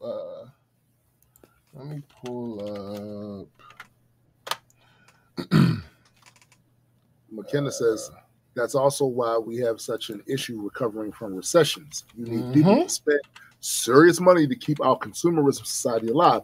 So unless the government seriously steps in, we just go deeper. That is 100% a fact. Yep. Hey, Ryan, they sell articles. Oh, I'm sure they sell. Come on now. All right, so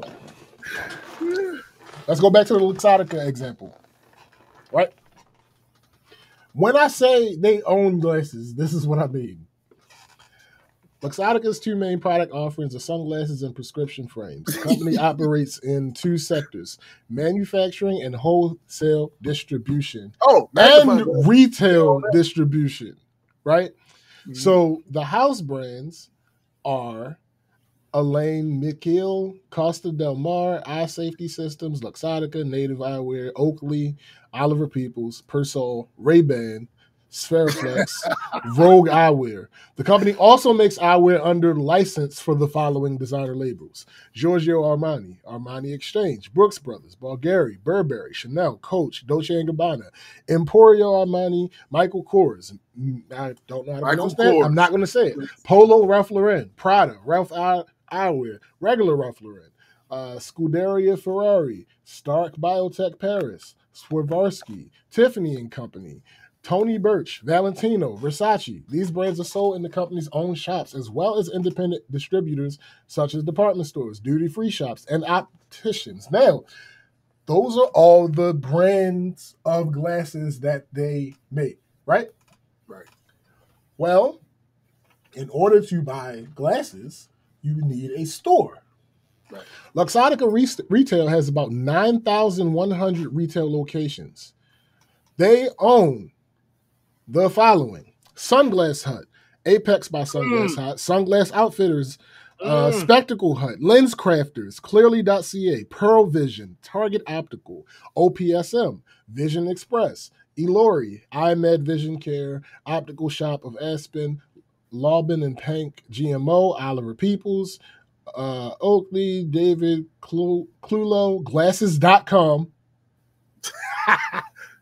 Yo, you missed one. It might be on the list.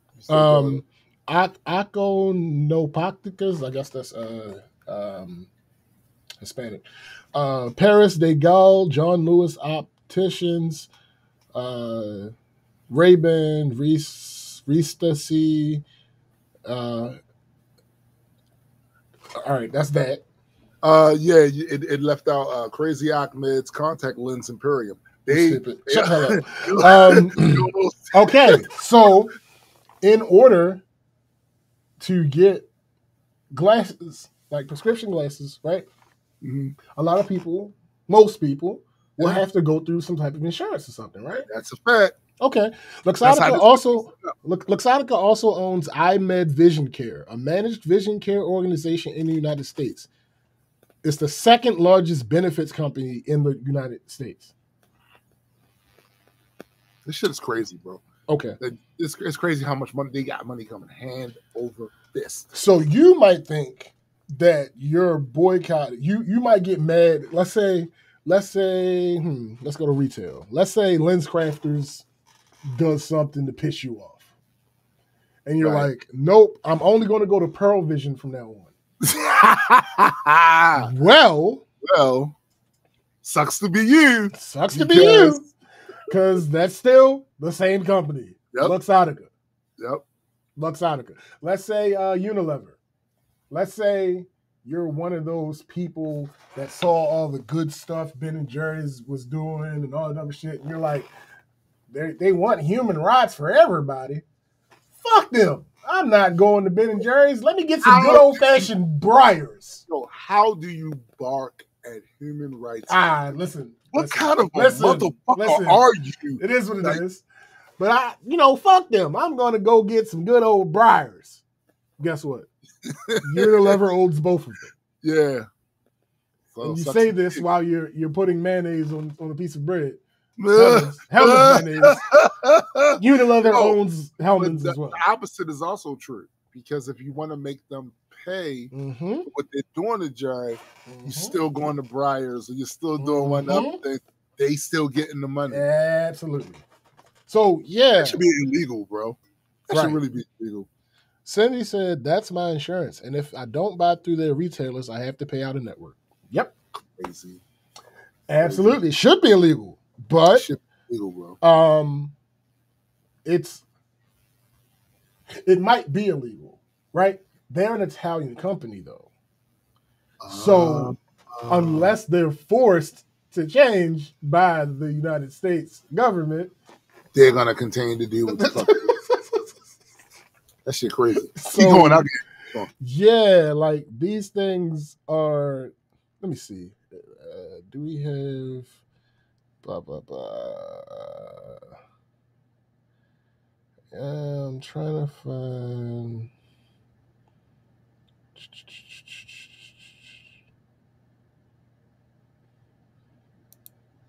Is there another? Let's see.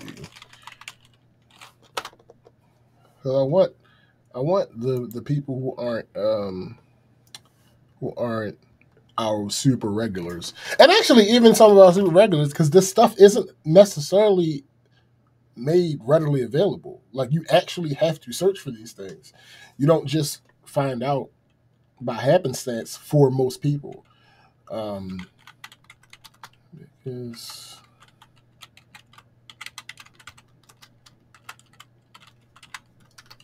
I have another one in mind. Let me see.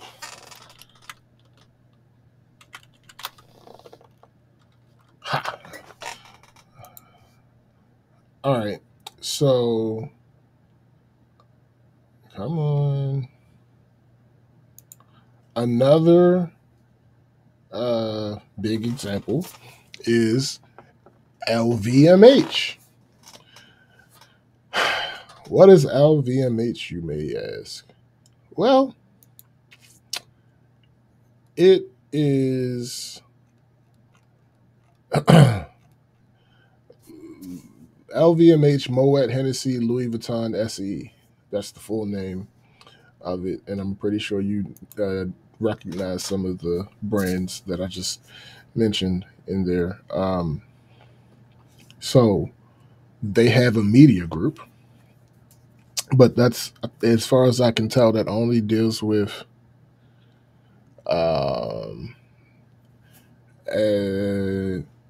Ryan says, "I can't see anything due to boycotting Disney. I'm going to have to take your word for it." Do not take our word for it. These are things that we just so happen to see. Neither of us have like done any heavy research into it. So no, don't. But there are people posting photos of them canceling Disney Plus. That we have seen. So like, don't. The Target thing, when we say the Target boycott is working, the Target boycott is working. We have actual evidence of that long term. The Disney thing, it's too soon. He said it's a joke because I wear glasses. That's hilarious. Did you get them from a Luxottica company? The answer is probably yes. So yeah, the LVMH has a media group, which is but it appears that all of that is in France. It's a French company, but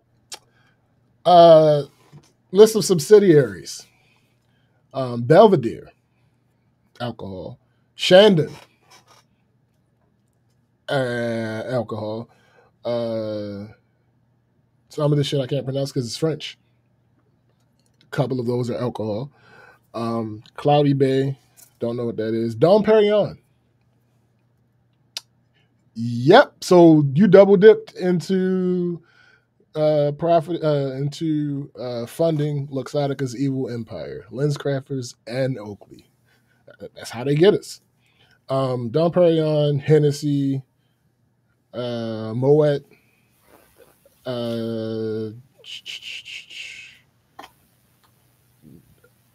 Armani. LVMH has stock in Armani ain't never getting my money again. Armani, Givenchy, Louis Vuitton, of course, Marc Jacobs, Benefit Cosmetics, Marc Jacobs Beauty, perfumes, Christian Dior, Sephora, Bulgari, Daniel Roth, Gerald Genta, Tiffany & Co., Zenith. That Did you say Zenith? Yep. All right, so that's LVMH. And of course, of course, all of these places have they have philanthropy sections because, right. Don't get me started on philanthropy. Like, yes. Counterintuitive to say that you have a problem with philanthropy, but it's not really when you dive into it. A lot of that shit that they are collecting money for and getting, it's tax purposes. Tax purposes and all that. So let's say that even though they're benefiting from it in some way, it's still a good thing for them to do.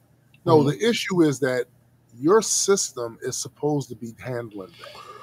Your system will be handling that. And the fact that you don't have to rely on the quote-unquote kindness of big corporations to do philanthropy, billionaires to do philanthropy, shows a failure in what your system is doing. Meanwhile, you're giving them money hand over fist every week out of your fucking check. Then around the first of the year, they're also demanding more because they didn't take enough. Then there's a lot of things you pay for that does not benefit you vis-a-vis bombs and bullets that are killing kids in Gaza. Like there's things. It's not. Listen, every major developing country has better safety nets than this one for their people, and yet this is supposed to be the richest, blah, blah, blah, all this other shit, and you can't do those things. And the first thing they do, because it's all a fucking grift. First thing they do is some big corporation says, "Guess what? We just gave money to such and such and such," and then all of a sudden you get in your feelings going, "That's such a great thing to do. They really care." And you support their shit more. You support their shit more. It's a fucking game. It's a game. And until Americans like get serious about that shit, I saw a video the other day. I think I shared it with SPJ. Dude from Canada was like, "Hey guys, look, y'all come up here," and he started breaking down all the stuff that we have this, we have that. We are not perfect, right? But we have, and you listen to the stuff that they have, and it's like, I don't want to hear the excuse anymore about it's more people here. China has 1 billion and something. Nigga. That shit's goofy. It's seriously goofy. So like, just know the philanthropy shit. It's a grift, and it's also a way for the government not to do what the fuck they really should be doing. That's a fact. For that money you give them. That's a fact. Cindy mentioned Berkshire Hathaway. They have major holdings in Geico, General RE, National Indemnity Company, the BNSF Railway, which is one of the largest freight railroad networks in North America. They have Berkshire Hathaway Energy, and it has significant presence in the generation and distribution of electricity and natural gas. They have stakes in people making companies like Duracell and Fruit of the Loom. Dairy Queen, Honeywell International, major supplier of aircraft engines, avionics, and other related products and services for commercial, defense, and space aircraft. Provides products, software, and technologies that help homeowners and building managers control and automate their environments for comfort, security, and energy efficiency. Offers a portfolio of automation and control solutions, including software and instrumentation for industrial facilities. Focuses on technologies that aid in the transition to renewable energy and more sustainable economy. 3M Company. They include personal protective equipment, adhesives, abrasives, other industrial supplies. Provides products for the automotive, aerospace, and electronics industries, such as films, connectors, and advanced materials. Offers a wide range of medical and oral care products, from surgical supplies to drug delivery systems. Well-known brands like Post-it Notes, Scotch Tape, Filtrete air filters. That's 3M. Mitsubishi Group. global integrated business enterprise of operations in industrial finance, energy, metals, machinery, chemicals, living essentials. Major manufacturer of a wide range of products, including ships, power plants, aerospace components, and industrial machinery. One of the world's largest financial service companies. Produces a wide array of electrical and electronic products, and, of course, an automobile manufacturer. Hitachi, providing IT solutions, including data storage, software, and consulting services. Includes power grids, renewable energy solutions, and railway systems. And things like elevators, construction machinery, medical equipment, automotive systems. It's a lot. It's a lot. Just look up conglomerates. Just look up conglomerates. Ridiculous amount. And you'll see how difficult boycotting can be. That was a long ass tangent. Back to dude. That tangent was crazy. back to dude with zero self-awareness. So during the onslaught, like I said, he admitted quite proudly that he never boycotted them. And then he was doing all that other shit. And then he started blocking people. Right? Now, I'm not beyond or above a good block. But yo, that shit be feeling good sometimes. Oh, I'll block a motherfucker with the quickness. Minute, man. Matter of fact, I've blocked people who have never said anything to me. Yep, preemptively. I don't even want you in my. Get the fuck. If I happen to see that you got a certain type of energy, I don't need that over here. You getting blocked. It's really that simple. Yeah. My block list. Matter of fact, let me see. Let me see. A block list is legendary. I'm about to show y'all Ain't nobody dealing with you and your foolishness. Get the fuck out of here. So, Blue Sky is the social media platform that I've most recently joined, right? I'm about to show y'all my blacklist. Blocking. Okay, hold on. Gotta load all of it in.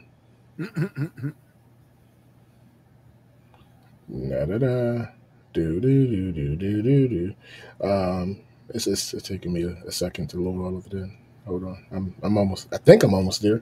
I'm actually not sure. Okay. My block list for Blue Sky. I can't really see it.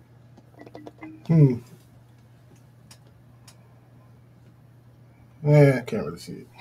But I'm scrolling and I'm scrolling and I'm still scrolling and I'm still That's how many people that I have blocked on Blue Sky. All right, you kind of see text from this position. This is how many people I have blocked on Blue Sky. My block lists are legendary. Like the sheer weight.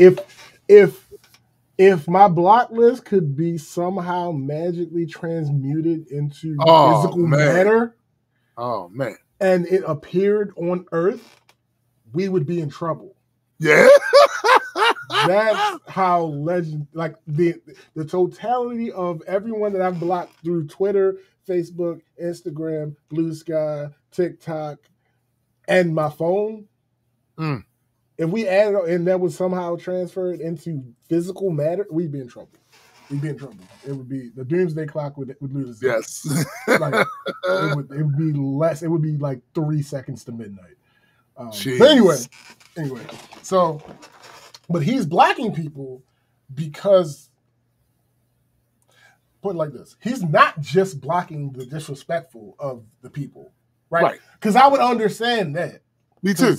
No, I'm not about to let you say it. No, yes, absolutely. Even if I am wrong, you're not about to disrespect that part. Yeah, I can't punch you in the face, and then when you swing, I block. So I'm going to block you here. That part. So, like, I get that part of it. But he's. By the way, happy birthday, Jonathan. I just realized today was your birthday. Oh, shit. Happy birthday, Jonathan. No, he's blocking people with just legitimate questions. Like, Right. hey, so you never boycotted? Simple question. Now, he's feeling the judgment, but of course you're feeling the judgment because you're specifically anti the community that you're in. Yep. And this isn't metaphorically. I mean, literally. Like on Blue Sky, you participate in Black Sky. Right. So you're literally against the overwhelming majority of the people that are in Black Sky. Anyway, the problem with being on the wrong side of community is the longer you fight back, the worse it gets for you. Yeah, facts. They got to the point where they started accusing this nigga of coming at black women sexually unprovoked. Oh, man. Now. I don't follow this nigga. I've seen his profile pop up from time to time. I have never seen this. My homegirl, who actually talked to him, had never seen this, right? So when she saw the accusation, she sent it to him. She sent him the post so that he could see what people were saying about him. Let's stop right there. 2. Okay. I was going to give a hypothetical, but I don't have to. We have a real life example. When niggas was trying to steal your comic book ideas. Nigga. And I came and told you, how did you feel about me coming and telling you? I appreciated it greatly. Okay. I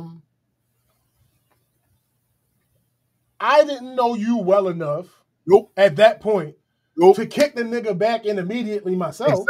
Exactly. Okay. I reported the violation to you. That's exactly it. Well, that wasn't enough for this nigga. He got mad at her because she didn't defend him. Oh my goodness. What are we talking about? What are we talking about? Nigga, what?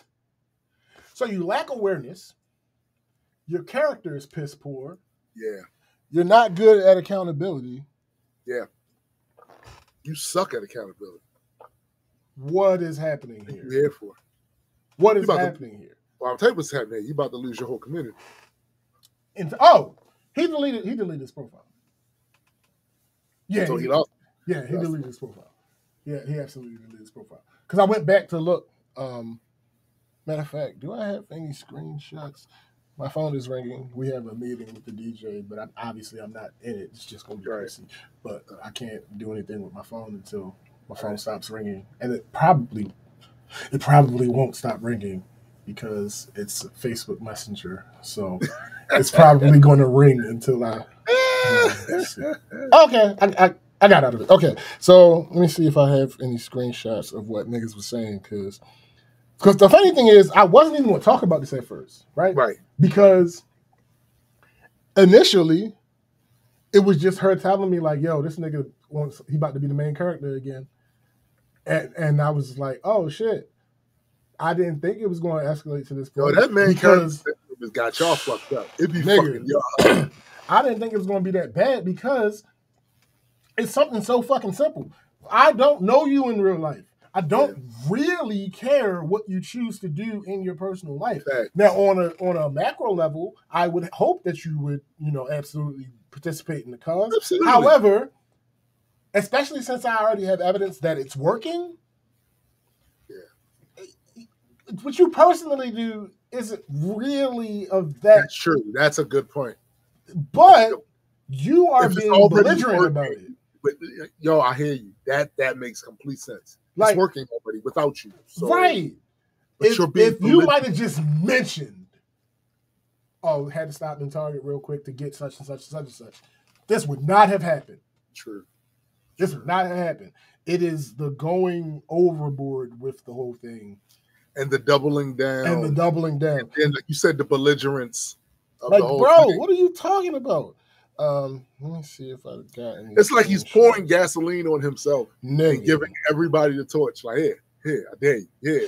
And one of my most favorite and least favorite things about Black people on social media is we will post about something Mhm. with very little context as to what exactly we're talking about. But if you know, you know. So one of the best examples, and it's not just black people, but randomly somebody will make a post like, well, it won't be random, but somebody will make a post like, I'll give $3,000 to the person who does it. Oh yeah. Everybody knows what they're talking about, Everybody, but they ain't saying nothing. right. That type of thing. That's like one of the most extreme examples that everybody pretty much understands what's happening. Everybody knows. Everybody understands. Everybody understands what's happening with this situation. It's the best situation. It's better than any situation that's ever. You're stupid. You're stupid. So,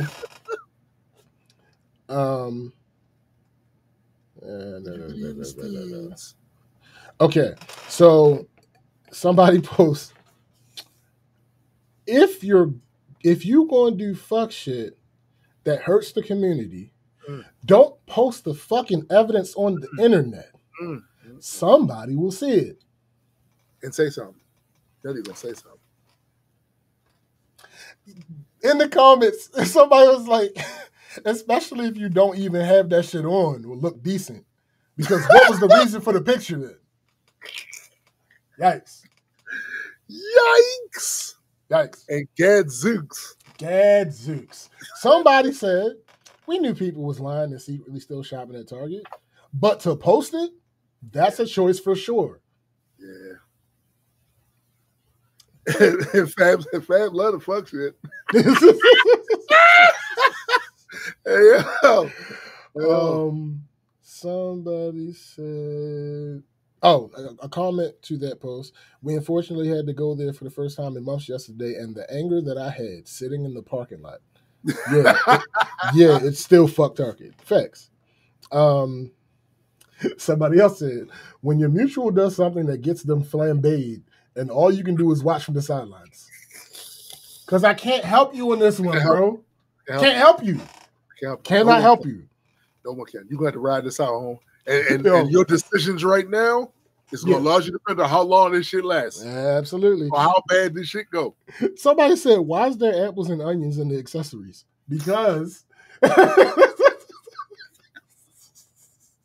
They said, why is there apples and onions in accessories? Somebody should have said, that's apples and oranges. Hilarious. Somebody said, people can't talk shit about you if you don't share the information. Yo, I mean, it's that Tell us less. Yo, if you tell us you got holes in your socks, guess what? Guess what we about to do? Yeah. Absolutely. Y'all got on the bus the other day, my arms was rocking. Guess what we about to do? Because why would you say that? Yeah, why would you let us know? I don't need to know. We don't even live in the same state. And now, since I had to picture that in my head, and also, you don't know the bad experiences I've had being on the bus, people's arms rocking. I've been on this. I remember it was Easter. We're on the bus. Me and Marlon are on the bus going down to the harbor and shit. This motherfucker is on the bus, no shirt on, but a suit jacket. It's a lady holding the baby doing this. Yeah. He kind of drunk. So he trying to copy the baby going, yeah. And them arms, those arms, like they were, this was literally chemical warfare. Yeah. Like, what the fuck? Somebody else said, lying about no longer supporting Target is crazy because you really can just silently wallow in your weakness without involving us. Yeah. You don't have to tell us. There was no reason for you to make that post. Yeah. Like what? Somebody else said, why are you as a black man consuming Barstool content at all? And then to wear the merch? Yuck. See, when you first said that, right? You know that's what went in my head. Mm-hmm. You know that's what went in my head. That's why I mentioned it. But that wasn't the main event here. So right. That did go in my head. Like, why are you wearing that shit for? It's like, bro, what is happening? What is happening indeed? So yeah, like, sir, all of this could have been avoided. Yes, right? All of it. Because here's the thing. I hate when people try to, Fab said, at least throw in the towel for them like Rocky's corners coach. Here's the thing, right? You're a bum, Rock. You wash, Rock. I all this could have been avoided. I hate when people try to act like something isn't important to them that they are doing. Yeah. Right? Thanks. So you lost your whole Blue Sky account. Now, some people might be like, oh, that's not that big deal. No, he was using it. Yeah. He was actively using it. It was a part of his life. He just made a profile. And right. Nah, B. I'm not saying that he's going to die because he can't use Blue Sky anymore. But he definitely was trying to get followers. He was trying to get engagement. Like it was important to him to a certain degree. Yeah. Without question. Because niggas don't do shit that they don't like to do unless it's a means to an end. Yeah. Come on. We're not doing that. We're not doing that. So because you have no fucking awareness and you're averse to being called in, because there's a difference between being called out and being called in. When people in your community are being gentle with you about a mistake that you made, that's being called in. That's true. If you fight back the call in, you get called out. It's a fact. It's how that works. Facts. You were adverse to the call in, so that led to the call out. And then it you see how it escalated all the way to accusations of you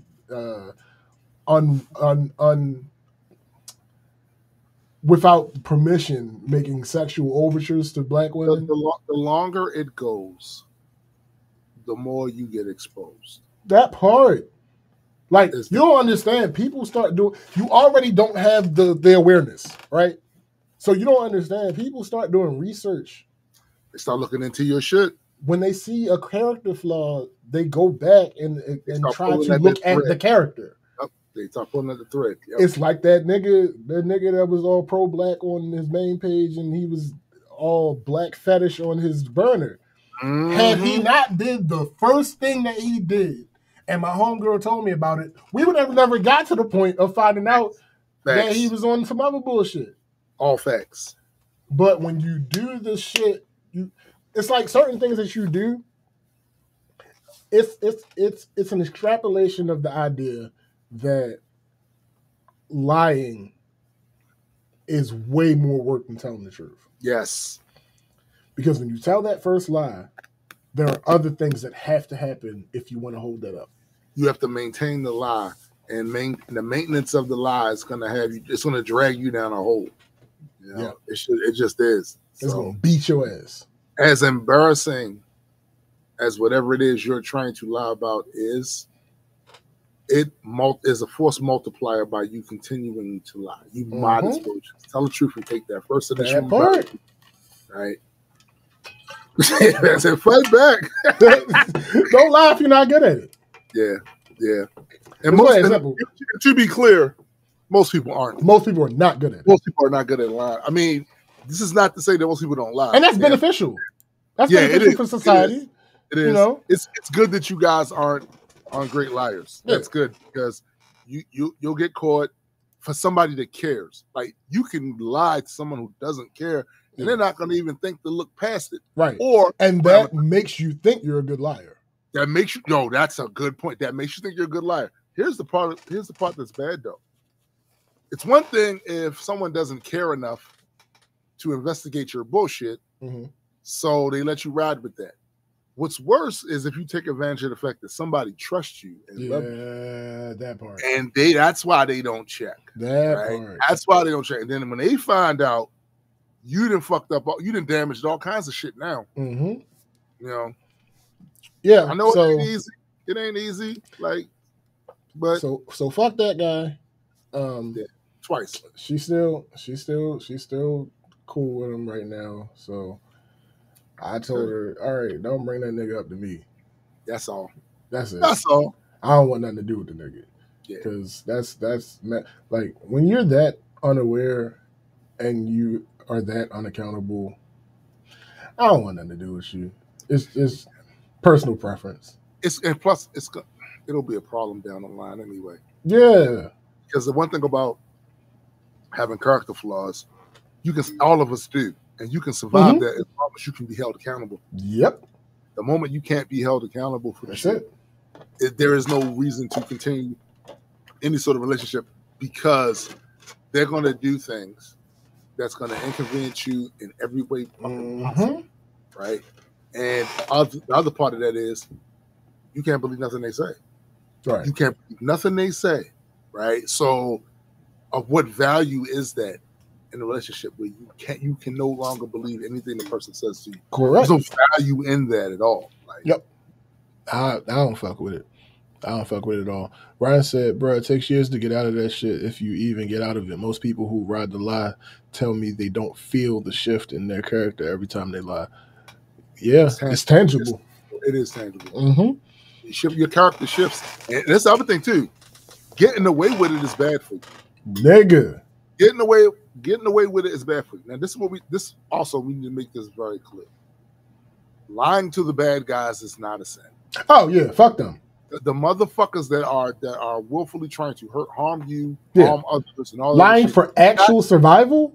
Survival is not. Yeah. That's not the part that we talking about. Not at all. We're literally talking about you're doing these little mindless lies to either get over on people that actually give a fuck about you, or on strangers. Mm-hmm. You're trying to get over. We're talking about if you're initially deceiving someone. Yeah.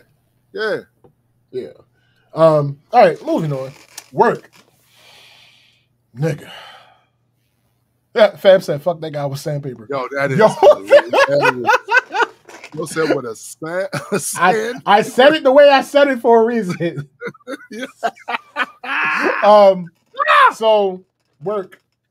This is an intricate one. And the first time my supervisor was not my supervisor, and I had an issue in a very long time.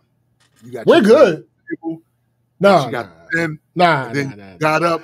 Nah. And shook her hand. Nothing like that.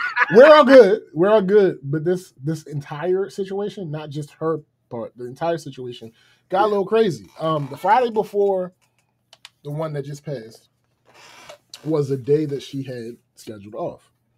Mm-hmm. Now I leave the downtown office to go to the field every day except for Wednesday.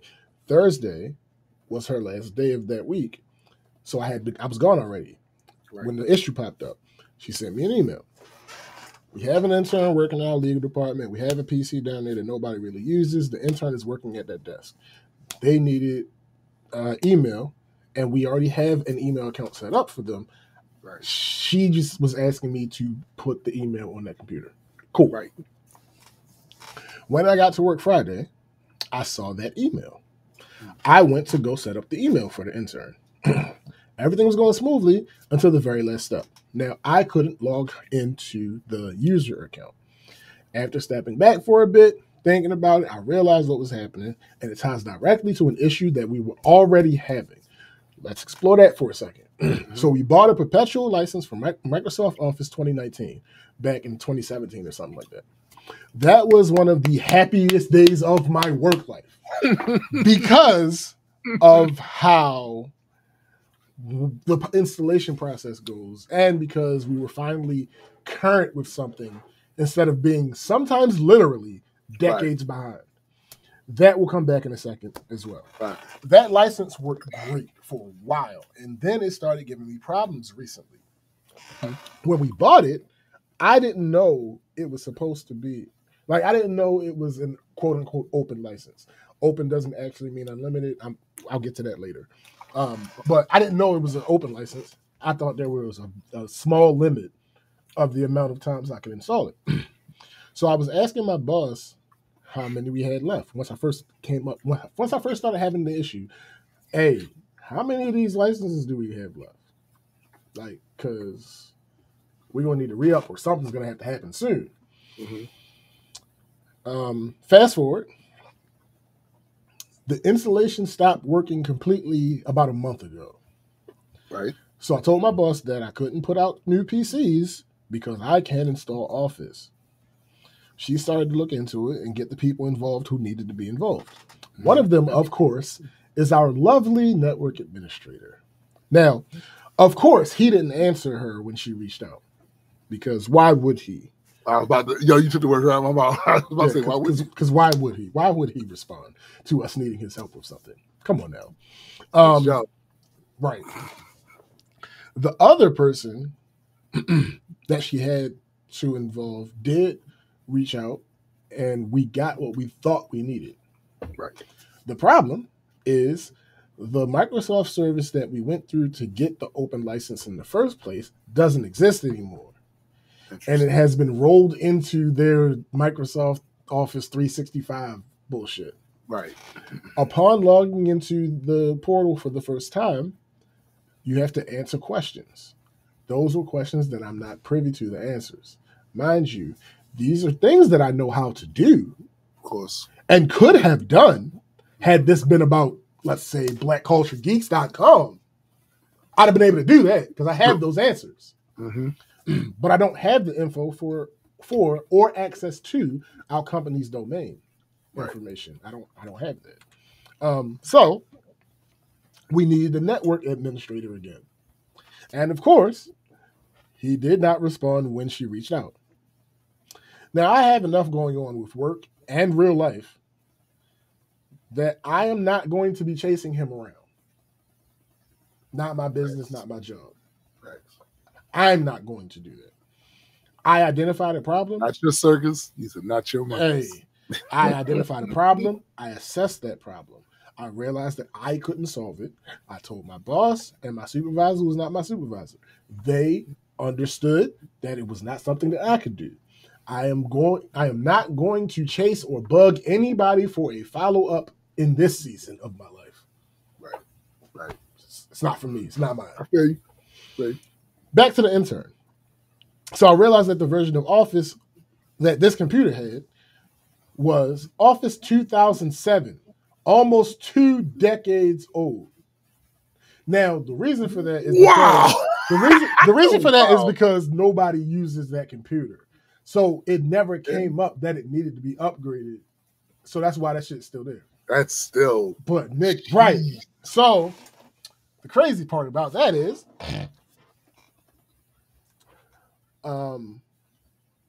our domain server doesn't work with any version of Office older than like 2013. Oh, shit. So I emailed my supervisor, not my supervisor back. Remember, she was off. Yeah. I emailed her back. I told her I could not log in because the version of Office was too old, and I currently couldn't install a newer one because of the open license issue, and the network administrator had never gotten back to us. Right? Right. So Monday comes. I'm sitting at my desk working on the project that I'm trying to see some major progress in before the wedding. And my supervisor, who's not my supervisor, says to me, "Were you able to find the version of Office?" Now, I'm completely dumbfounded at this point because I never told her I couldn't find Office. Right. I say to her, no. She then picks up an individual installation of Office 2013 and looks at me like I'm stupid. I know how much you love that. Nigga. Now, thankfully, I was actually way too confused in the moment to be offended. Like, I'm like, I have no idea what's going on right now. Like, what is happening? She gives it to me and she said, "I sent you an email." I said, "Oh, that's what happened." Yeah, I never got another email from you. It then hits her what happened, and she apologized. Where she was doesn't have the best reception. And sometimes her emails from there do not come through. Right. This was one of those instances. And she apologized. No problem. We move forward. So I go down to the intern and I install this more recent version of Office. Get it installed. I set up the email. Up and running. Just one problem. I couldn't activate Office. So when the activation screen popped up, it asked you for either your login or for the product key. Right. I chose the product key. Typed in the product key. Green check mark showed up. The next choice is something about linking it to your account. I click that button. It brings up a dead link. But closing the browser doesn't cause an error or anything. So I'm like, all right, cool. Maybe we're still good. The next step, it tells you to log in. I log in. Logging in just closes the menu window and nothing gets activated. Right. So I let them know that the intern is set up, but that the version of Office was going to stop working Saturday. My boss gets the network administrator on the phone. More on that in a second. Mm-hmm. The last thing that happened while I was trying to help the intern is I realized that her phone didn't work. I had to call my supervisor, because when I was setting it up, I had to call my supervisor who's not my supervisor, and I realized that there was no sound coming through the headset. Right. All right, so I went and told the guy who was in charge of the phones. He said he thinks it's the headset. Okay. He gives me another headset. Okay. I swapped the headsets. Nothing. I swapped the cord. Nothing. This tells me that it's possible that the port or the card that it's attached to is the issue. Right. I went to tell him that. He wasn't in his office. I gave him the headset back. I put it on his desk. I texted him what I found out. He didn't respond. Not my issue. Facts. I'm not the phone guy. Facts. I told him about the issue. He gave me a potential fix. I applied that potential fix. It did not work. I reported back to him that it did not work. I'm not. It's not my to go back and forth and try to. No. I don't blame you. Okay. He called me later, but my phone would be on silent. So when I saw that he called me, it was like now. Like, you know, when you look at a notification, it tell you how long ago the notification. Right. No, it was like now. And it said call ended by caller. So I assumed he called me by mistake. Right. Okay. Especially since there should be no reason for you to be calling me back. Facts. This is your thing. The fix you gave me didn't work. I gave you the thing back and let you know it didn't work. Yeah. The next day I got back downtown, I saw that he had called me on my work desk, at my work desk. I still don't know what's happened because, again, I've seen him since. Right. And he didn't say it, so I don't. Okay. So back to the volume license thing. Now, while on the phone with the network administrator, he got us through the steps to log in. He went ahead and did the thing that he had to do. That only he knew the information for. Right. He asked us what we were looking for. I told him it's a perpetual license for 2019. Blah blah blah blah blah. He says, "Oh, I think 2019 is done for because that's a little old." Now, mind you, this is who we consult for stuff.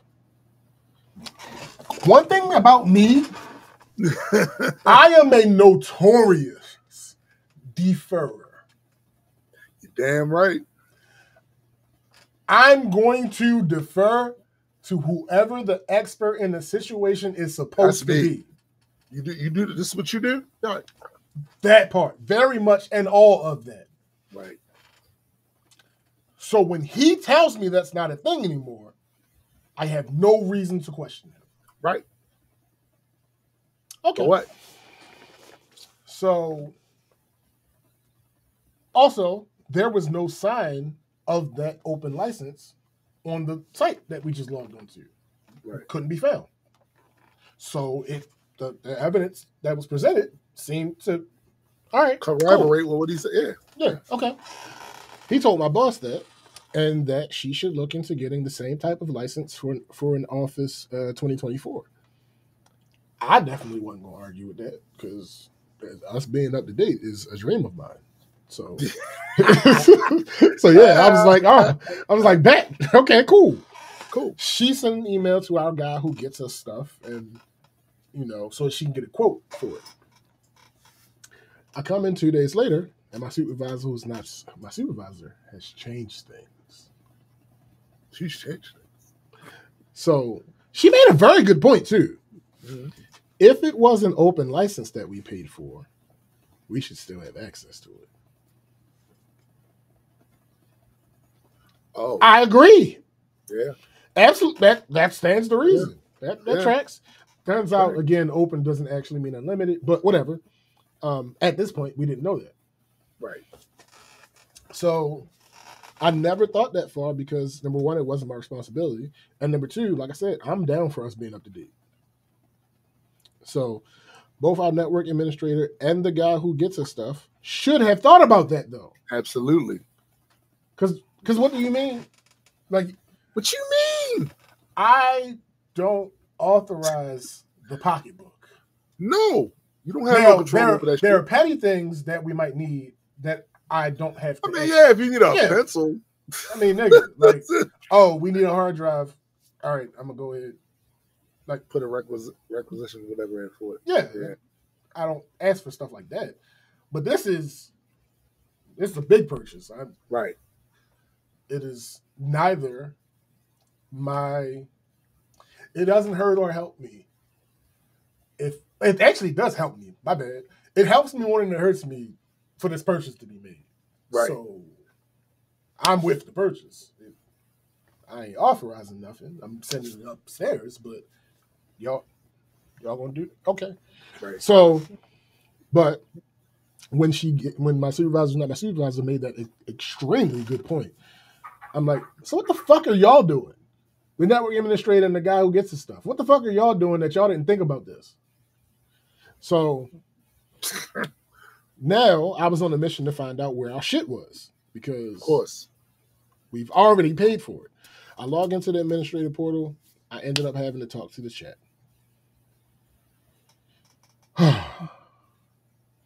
So there's a form to initiate talk with the chat. Okay. The form to start the chat says to fill out your problem with as much detail as possible in order to make it quicker for your problem to be solved. Okay. Which details? Well, whatever your issue is. Of whatever your issue is. So I did that. I explained it was about volume licensing, not being able to find our license, blah, blah, blah, blah, blah. Right. I have the proof of us buying it, blah this, blah that. Where the fuck is it, basically? Right. They put me in queue. Queue wasn't that long. Maybe about 2 minutes. That's not bad. That's not bad at all. Someone comes in the chat. They then proceed to ask me what I need help with. But wait a second, SVJ, what I don't understand about what you just said there is they told you previously to put in as much detail as you could so you had the best chance of getting the help you needed. That implies that somebody's reading the shit and then figuring out, oh, I already know what this person is looking for. We either can or cannot help with that. So at that point, you're thinking, all right, I put this information in. The person that is responding to my chat just didn't bother to read it. I've actually dealt with shit like that before, but yeah. Like, I think the common sense idea is that you put it in, it went through, but they just didn't bother to read it, right? Okay. Except when they ask me what I need help with, I spell it out to them again. Hey, I have such and such and such. We should have such and such and such and such. I have proof of such and such, but it ain't here. What's happening? He says to me, oh, we have a special team that handles that.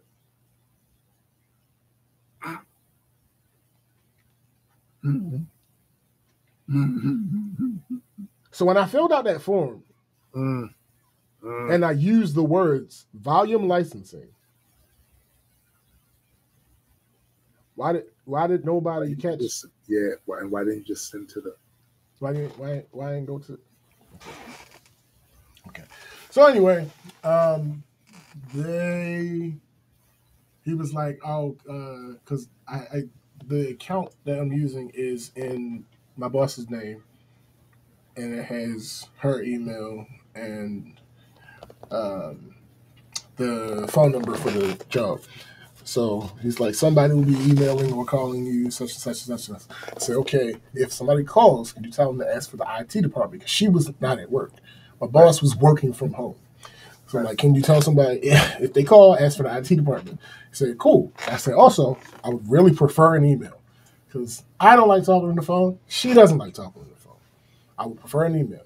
He said, okay, it will be an email. Oh, Great. Good job. One thing you did right. All right. So That was petty. Hey, listen. I hit her up. Hey, I've done this. I looked at this. I talked to Chad. I found our agreement for when we purchased it. They should be emailing you shortly. Okay, cool. Thanks. Next. She got a couple emails throughout the day going back and forth with them. Next day, I walk in, get to work. She has sent me an email. Hey, I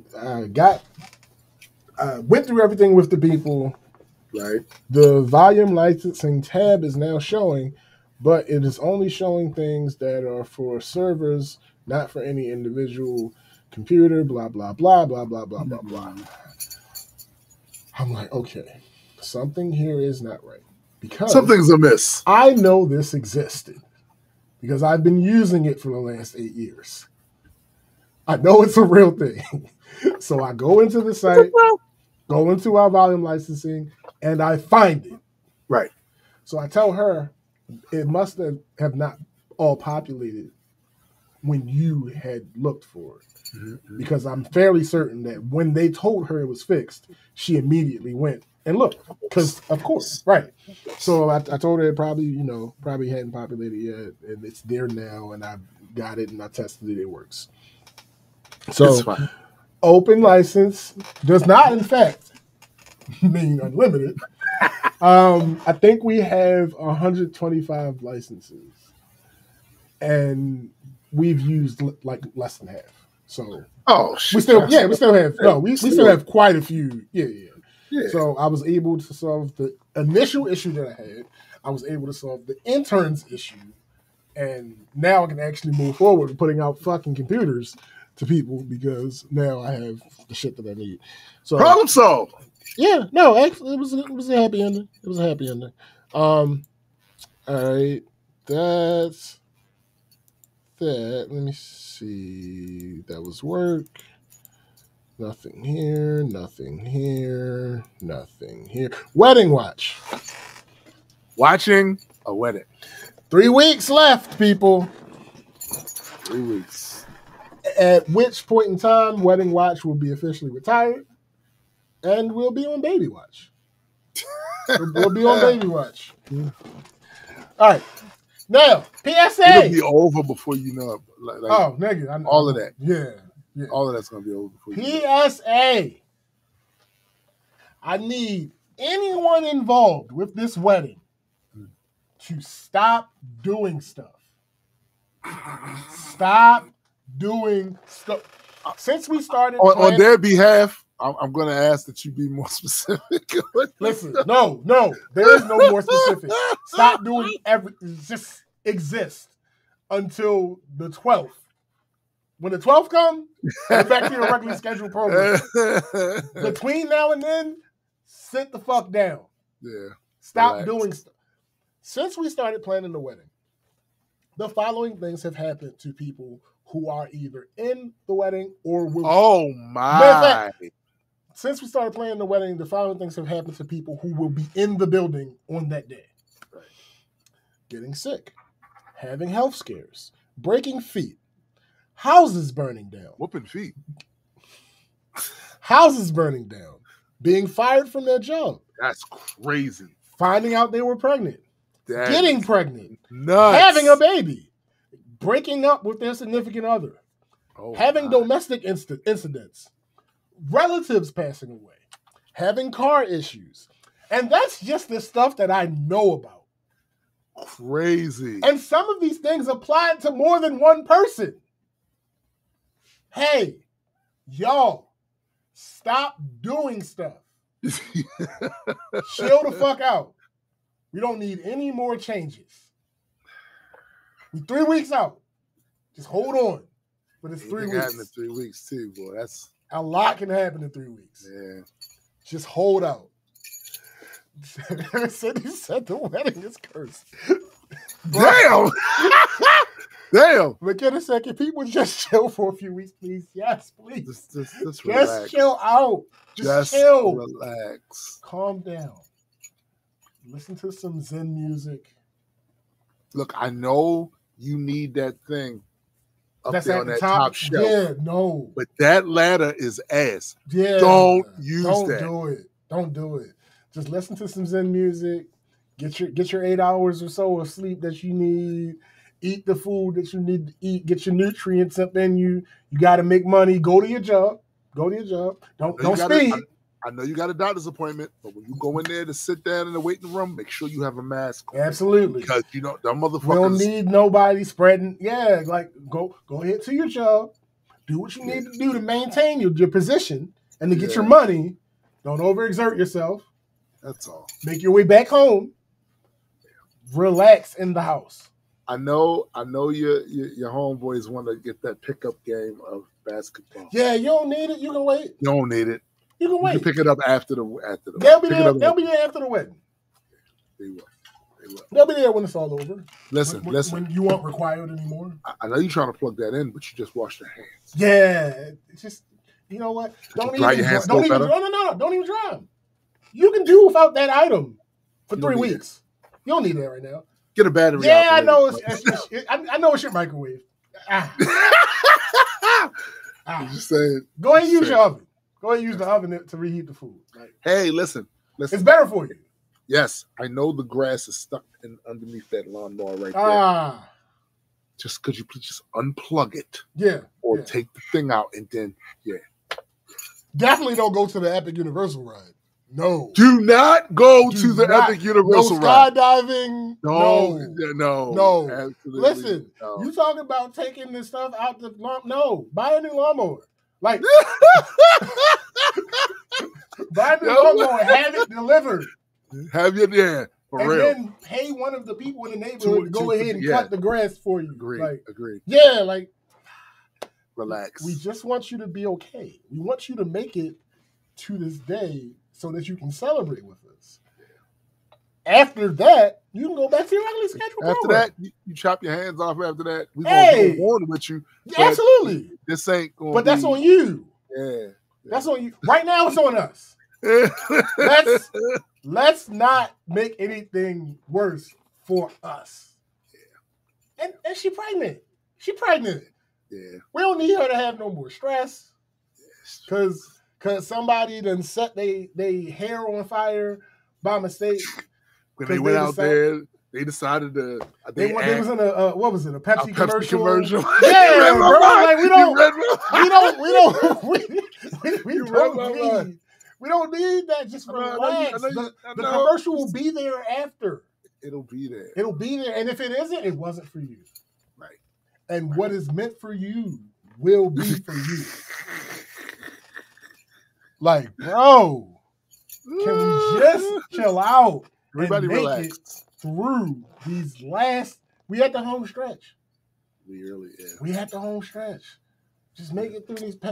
My camera might not leave this tripod. Yeah, facts.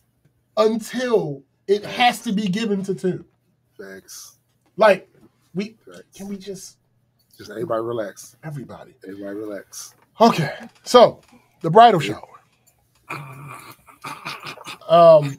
It was a disaster in all the ways that ended up not really mattering. Oh, that works. Hey, chalk it up. That's great. Yeah. Chrissy's mom got sick. There was a marathon and an Orioles game that day. So traffic downtown was completely ass. Now, the event wasn't downtown, but it was really close to downtown. And if you were coming from the west side of the city and didn't want to do highways, you would have had to go through downtown. It took my mother several hours to get there, where she only lives 30 minutes away from it. It took her hours. Apparently, she left the house at like 11 in the morning, and she didn't get there until 3. Like, shortly after 3, because she got there about 5 minutes before I did. That's how bad the traffic was downtown. Also, because of the traffic, there were several people who just couldn't make it. Because I don't blame you not putting yourself through all that. I get it. Absolutely. because of all of that and a couple other things that I'm just not going to bring up on the show, setup happened later than it was supposed to. But despite all of that, it still ended up being an amazing time from all accounts that I got, because I wasn't there for the whole thing. It still ended up being an amazing time. All of the bridesmaids that were involved with setting up did their motherfucking thing, did what they were supposed to do, got that shit done, did amazing jobs. Again, I wasn't supposed to get there until the end, so that's what the fuck I did. And by the time I left to go there, even the highways were fucked up because everybody got smart to the city being fucked up, so they started taking the highways. And that created another problem. Yeah, it took me way longer to get there than it should have. But I had already known it was an issue, so I left earlier than I normally would have. Right. To get there. Oh, it's raining, by the way. No, it's not here, it ain't. Yeah. Nigga, why would you? I'm just anyway, I get it. So Shafril was there getting a video for the wedding video. That's gonna be a lot of editing. It is. Yeah, absolutely. The little bit of time I spent there was dope, amazing. I was there for two reasons: one, the last game, and two, to help transport shit, because obviously gifts and stuff. Yes. So we played basically the game where it's a couple, and you figure out. You ask the couple who's more likely to do this thing. We actually got all of them the same, so that was surprising as fuck. Like, not that we won't be on the same page about shit, but like, who gets 100%? That's true. Very rare. But we actually got 100%. Like I said, all the bridesmaids that were a part of it did an amazing job. My people were there. Most of my people, a couple of them were not there because of the whole traffic thing. Right. From what I understand, most of Chrissy people showed up. Like I said, there was only a few people that couldn't make it, which is a good time. Good time all around. Bringing all the stuff home was a little difficult. I bet. But I mean, that's a good problem to have. That's a good problem to have. Well, but again, that is a part of what led to us being so busy this past week with cleaning and getting rid of shit, because we had an influx of things that came into the house. Makes sense. So that was all good. Next up, last week, wedding video is, for the most part, done. There's just the stuff that needs to be shot on the wedding day. That's crazy. For the wedding video. So in figuring out ways to make this wedding video, because Shafril told me he wanted to do something different, because the vast majority of you have seen Shafril's work. Like, he's done music videos for various GU artists. He's done several vlogs with me. He's done several vlogs with Toom. We've shared his work. He's amazing. He's absolutely amazing. An issue I have with a lot of people who are technically gifted is the lack of creativity that they display. True. Shafril does not fit under that category. Nope. He likes to push boundaries. He likes to push format, but he knows when to and when not to. Yeah. And he knows to ask questions. Yes, absolutely. He wanted to go to just because he wanted this to be a little bit different than most of his wedding videos that he's done before, of course. So he wanted to go to just some of the most visually stunning places that we could go to get most of the footage for the wedding video. But then we got pregnant, and a lot of those places involve a little bit of hazardous terrain. Sir. Yeah. So Chrissy's already clumsy enough, and the issues of pregnancy, you add to that, and that's out the window. So I already told y'all the two spots we went to prior to last Saturday, which were me and Chrissy's high school campus and this spot out Columbia that Tim came with us for that one. We were initially going to go back to that spot for this third session, but then I remembered a conversation I had with Shafril before we did the first session. He suggested that I bring her one of her favorite things to surprise her. Now, that didn't happen then because, number one, he told me last minute. He told me like the day before. And, well, I mean, that wasn't a surprise, though. She knew I was going to do that. But he told me last minute, so I didn't get a chance to do it. And because I was trying to figure out the fucking logistics of that, because we live together. Yeah. And she prefers to drive. We also share an Amazon account. So how the She fuck? also works from home. Yeah. We also have a Ring camera. Yeah. And on top of all of those happenstance things, she's nosy. She's actively nosy. So, and again, anybody who watched the episode where we announced the baby, she already acknowledged that she. By the way, that's one of the reasons I tell her to mind her business all the damn time. It's so that whenever I am actually trying to surprise her with something, then it does not seem out of the ordinary that I'm telling her to mind her business. Because I'm not trying to give shit away. Like, nigga, you're notoriously difficult to surprise. And she said, I knew he was going to say that. She's notoriously difficult to surprise for several reasons. The nosiness being one of them, and everything I just mentioned being one of them. But also, she's had some shitty surprises in the past. So she has anxiety about surprises in general. And I'm like, all right, I get it. I get it. 100%. I'm not them, though. I'm me. Like, dude. No, I'm him. Well, I mean, listen. I was trying not to be cocky. But so fast forward to the day we came back from the second session. So I remembered that conversation, and I realized that it was just about peak season for sunflowers. Sunflowers are her favorite flowers. There happens to be a sunflower garden about an hour from where we live. I had always wanted to go because I heard there were amazing photo opportunities, blah, blah, blah, blah, blah. And spoiler, and it's not that many. Like, it's a sunflower field. I mean, it's a sunflower field. It's not much that you can really, like, there aren't much photo opportunities. It's one of the issues that we used to have going to a lot of greener places with a lot of like same. It's very much a lot of the same. It's beautiful. That doesn't mean it's not beautiful. Right. Yeah. Absolutely stunning. But if we take this picture here and then we walk 100 yards to our left, you'll wind up taking the same picture. The only difference is maybe the pose, the angle, or something. But the settings is the same.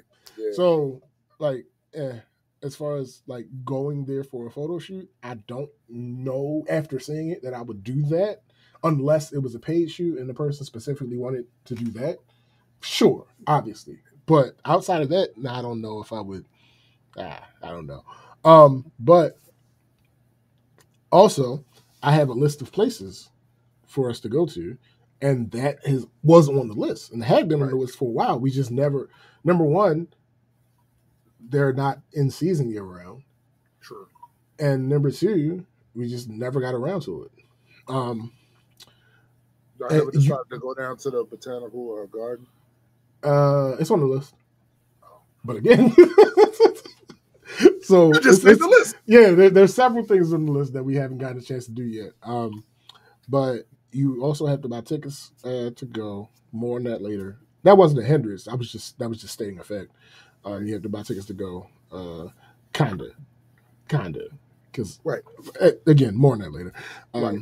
I got tickets for Shafril and me for the photography level, and I got Chrissy a ticket to be able to pick and take flowers. The day comes, and I decide that instead of I skipped this part in the notes because I wrote these notes before. No, I didn't. Couldn't have. But I just forgot to put some notes. So the day before, now, mind you, I'm having this conversation with Shafril because I needed to make sure he was available to go. So I'm talking through this whole thing with him. I didn't mention the ticket part because number one, this motherfucker is doing my wedding video for free. So yes, I can buy you a fucking ticket to go to. True. Yeah. So I didn't mention the ticket part to him at all. And then, but I was talking like, yeah, Sunflower Garden, blah blah blah. This is the address. This is the time you want to go. Boom, boom, boom. Right. And like this, sunflowers are our favorite thing. Blah blah blah blah blah. So, couple days before, he hit me up and asked me something about the place. He's like, "Oh, I didn't know we needed to get tickets." I said, "Yeah, don't worry about it. I already got your ticket." So he bought his girl a ticket because he brought her, and that was great because I hadn't seen her in so long. So it was great to see her again. Then the day before, he puts in our group on Messenger, "Hey, what time are we going tomorrow?" Now, he didn't do anything, but I had to immediately jump into our individual messages and say, "Yo, this is a surprise." Just so you don't say anything, like, this is a surprise. She does not know where we're going. Right. So he was like, "Oh, shit, all right, cool, no problem, blah, blah, blah." Well, that was close. That was so close. And it would have been my fault because I never mentioned that it was a surprise. I just told him it was her. She loved sunflowers. Fucked that up. I almost fucked it. Yeah, buddy. I almost fucked that up bad. I mean, it wouldn't honestly, it wouldn't have been that big a deal, but it just would have ruined the surprise. It would have ruined the surprise. It would have ruined the surprise. And I have a streak. I have a streak of good surprises with her. You don't want to break the streak. I don't want to fuck that up. You ain't gonna do what the Undertaker did. You want to? I'm stupid. I don't want to fuck that up. So yeah. So the day comes, and I decide that instead of having her drive all the way there while I'm still trying to keep it a secret, which I'm actually capable of doing. I don't know if y'all remember, I did this with her before where we was going out to eat, and I told her we were going one place, and we were actually going another place. But the reason I was able to pull it off is because they are next to each other. Right. And I don't remember if she knew at the time that they were next to each other or not, but I was like, "Oh no, we're going to this place." And then once we got to the parking lot, I said, "No, we're really going to this place." Right. Amazing. I know. I'm great. It is what it is. Yes. So yes. Instead of doing that again, though, having her drive all the way there while I'm trying to keep the secret, because you never know what thing would have happened, because with the GPS, there are reasons where it might announce where you're going. And instead of trying to account for all that, I was just like, all right, yeah, I'm going to tell you before we actually make our way there. So I told her, I recorded it. I had planned on a vlog, but nigga, I just told y'all how busy I was. I recorded the elements. I don't know if I'm ever going to put it together. I plan on it. It is my intention. Right. I ain't making no promises. But yeah, I recorded it. I told her where we're going. She was excited, blah, blah, blah, blah. All good shit. So what would be the fastest way to get there was dealing with construction. So we ended up having to take the scenic route, which actually was a scenic route in this instant. It was a nice drive. It was only like 15 more minutes, so it wasn't that bad. It wasn't that big of an issue. We got there and total confusion. No idea what to do. Oh my. The place where you park has signs of where you're supposed to go, but those signs are at the end of where you park. We didn't park all the way down there because there were several cars. So instead of going down to the end and trying to look for a spot, we just picked the first spot that we saw. Right. Okay. So where we got out, there were arrows made out of sunflowers. Those arrows. That's nice. I know, right? It was a nice little touch. Those arrows pointed towards one of the fields. So we look, and it's like shrubbery right here. So I'm thinking the place past the shrubbery is where the people are that you you show your tickets and all that other good stuff. We get past the shrubbery. Nope. no signs of any employee at all, right? So we go back to the main part. There's a building that's visible, but it looks like someone's house. And there are no signs on it. So I'm like, I'm all the way out Westminster, Maryland. I'm not walking up to nobody's fucking house. And I know y'all don't have a reference for that because y'all not from the area. But yeah. I ain't walking up to nobody's fucking house in Westminster, Maryland. Bruh, no. No, man. That's not. So we got there a little bit before Shafro. So while we were still trying to figure this out, Shafro pulls up and we're still dumbfounded. But since he was here, he was like, fuck it, let's just go through the garden. So we go through, we doing this video, this picture, this thing. So I brought, again, like I said, I brought my camera too. So we doing all that type stuff. Yeah, kind of, Cindy. Like, it's not. Look, yeah, Cindy. That's it. You don't want to just walk up on somebody. Yeah, no. It's not advised. Not advised at all. So I won't do that around here. Well, sure, yeah. I live in College Park. I won't. Yeah, absolutely. So yeah, I mean, we went in and started, experiencing, and I'm like, at that moment, I'm like, so I just wasted that money, because that's how you, yeah. Because we just were able to walk in, and there was no employees apparently present. What was the point of us spending the money, and what was the point of having sex? What indeed was the point? Well, interestingly enough,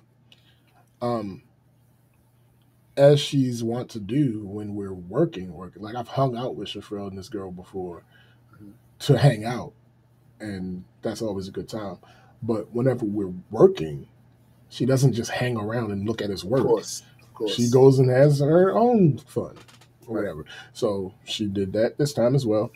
And she hit him up when we were done with this part of the garden that we went to.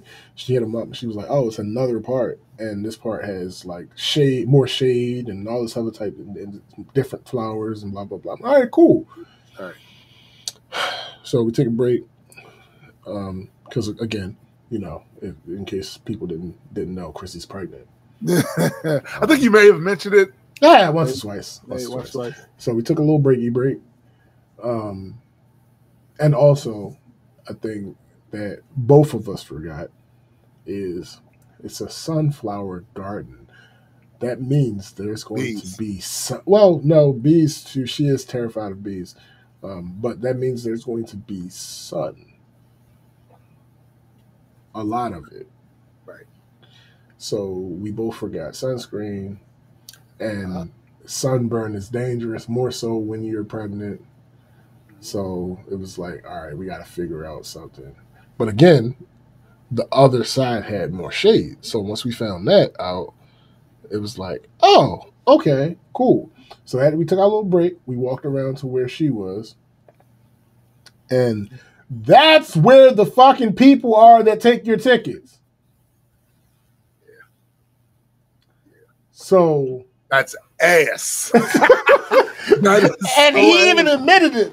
He was like, I got to do a better job of getting people back here. I'm like, yes.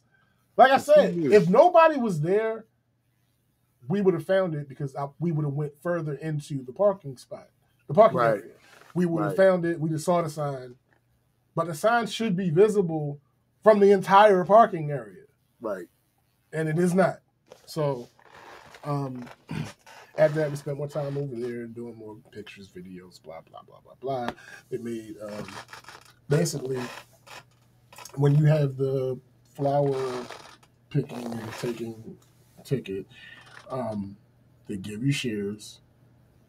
They give you a little container that you can carry them around in while you're there. If you want the containers to take them home, and you have to bring that yourself. Which is absolutely reasonable, and when you can pick whatever you want, how many ever you want, and when you finish, they make it into a bouquet for you. So that was really cool.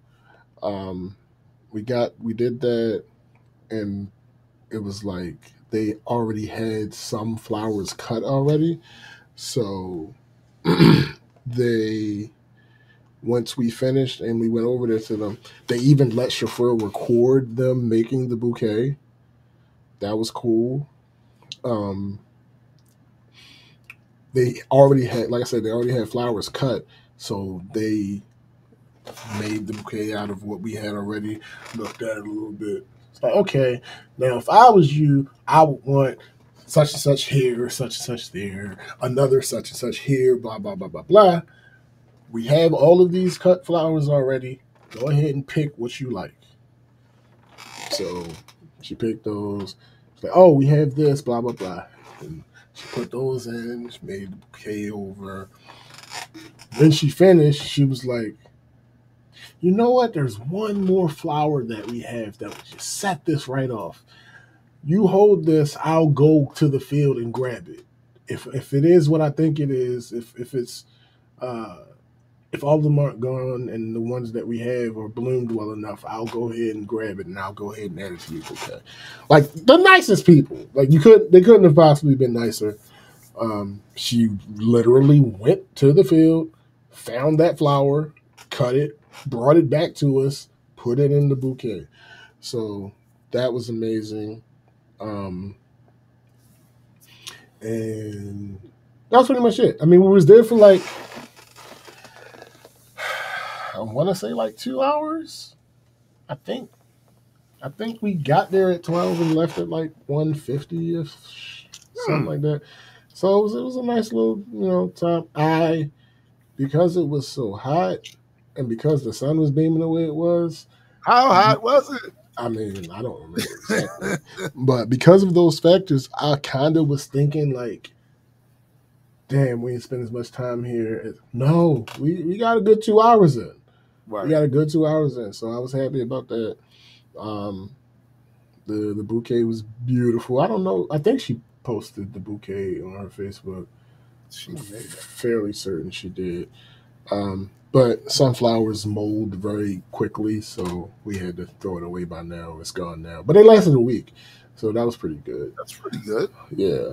Matter of fact, let me see. I feel like she did post it. I'm looking. I know she made posts about it, but Kristen, she be posting so much. She does because she actually uses social media like a normal person. I mean, like where do you do that at? Like a normal old person, because it's Facebook, and sure. A lot of people say, okay, yeah, she posted it. She posted it.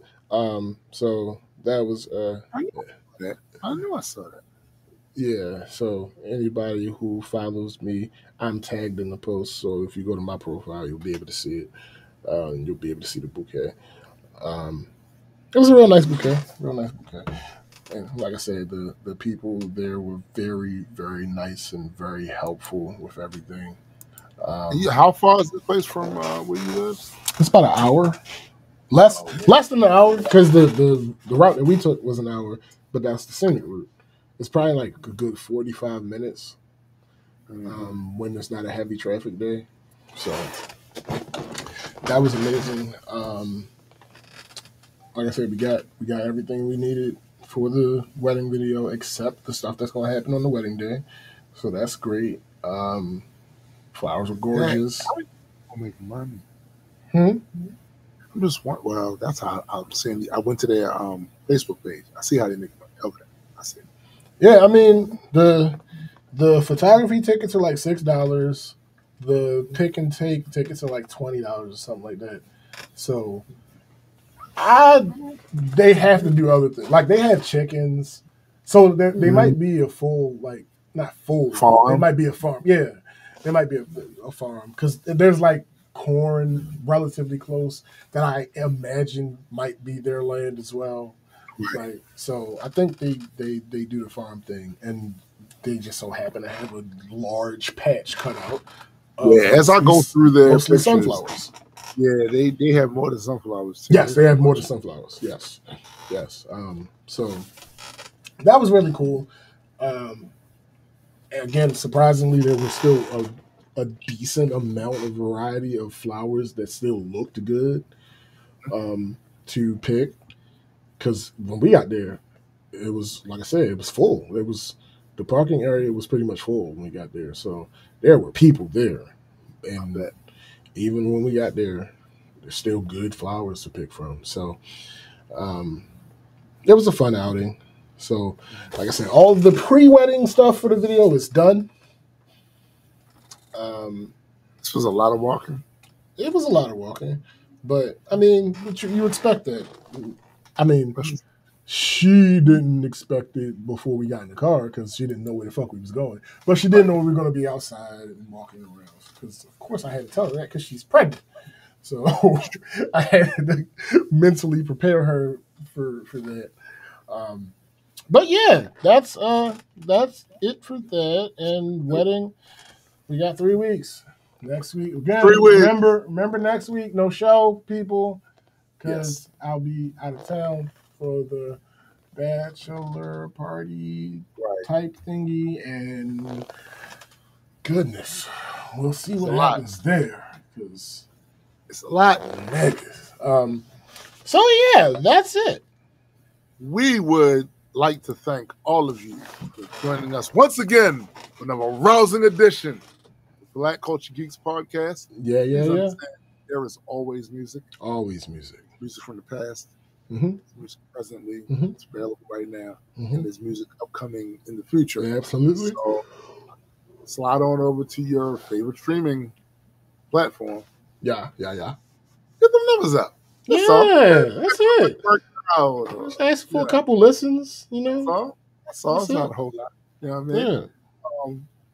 Of course, it's always, I hate the music industry. It's fuck them. Always. Yeah. But that doesn't stop you from going and enjoying what's there currently with our stuff, right? Right.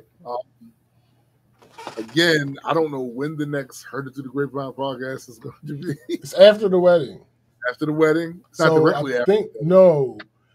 Oh crap! I think it was going to be on the 20th, but now we're leaving on the 20th. So probably the 27th. Yeah, that's probably the 27th.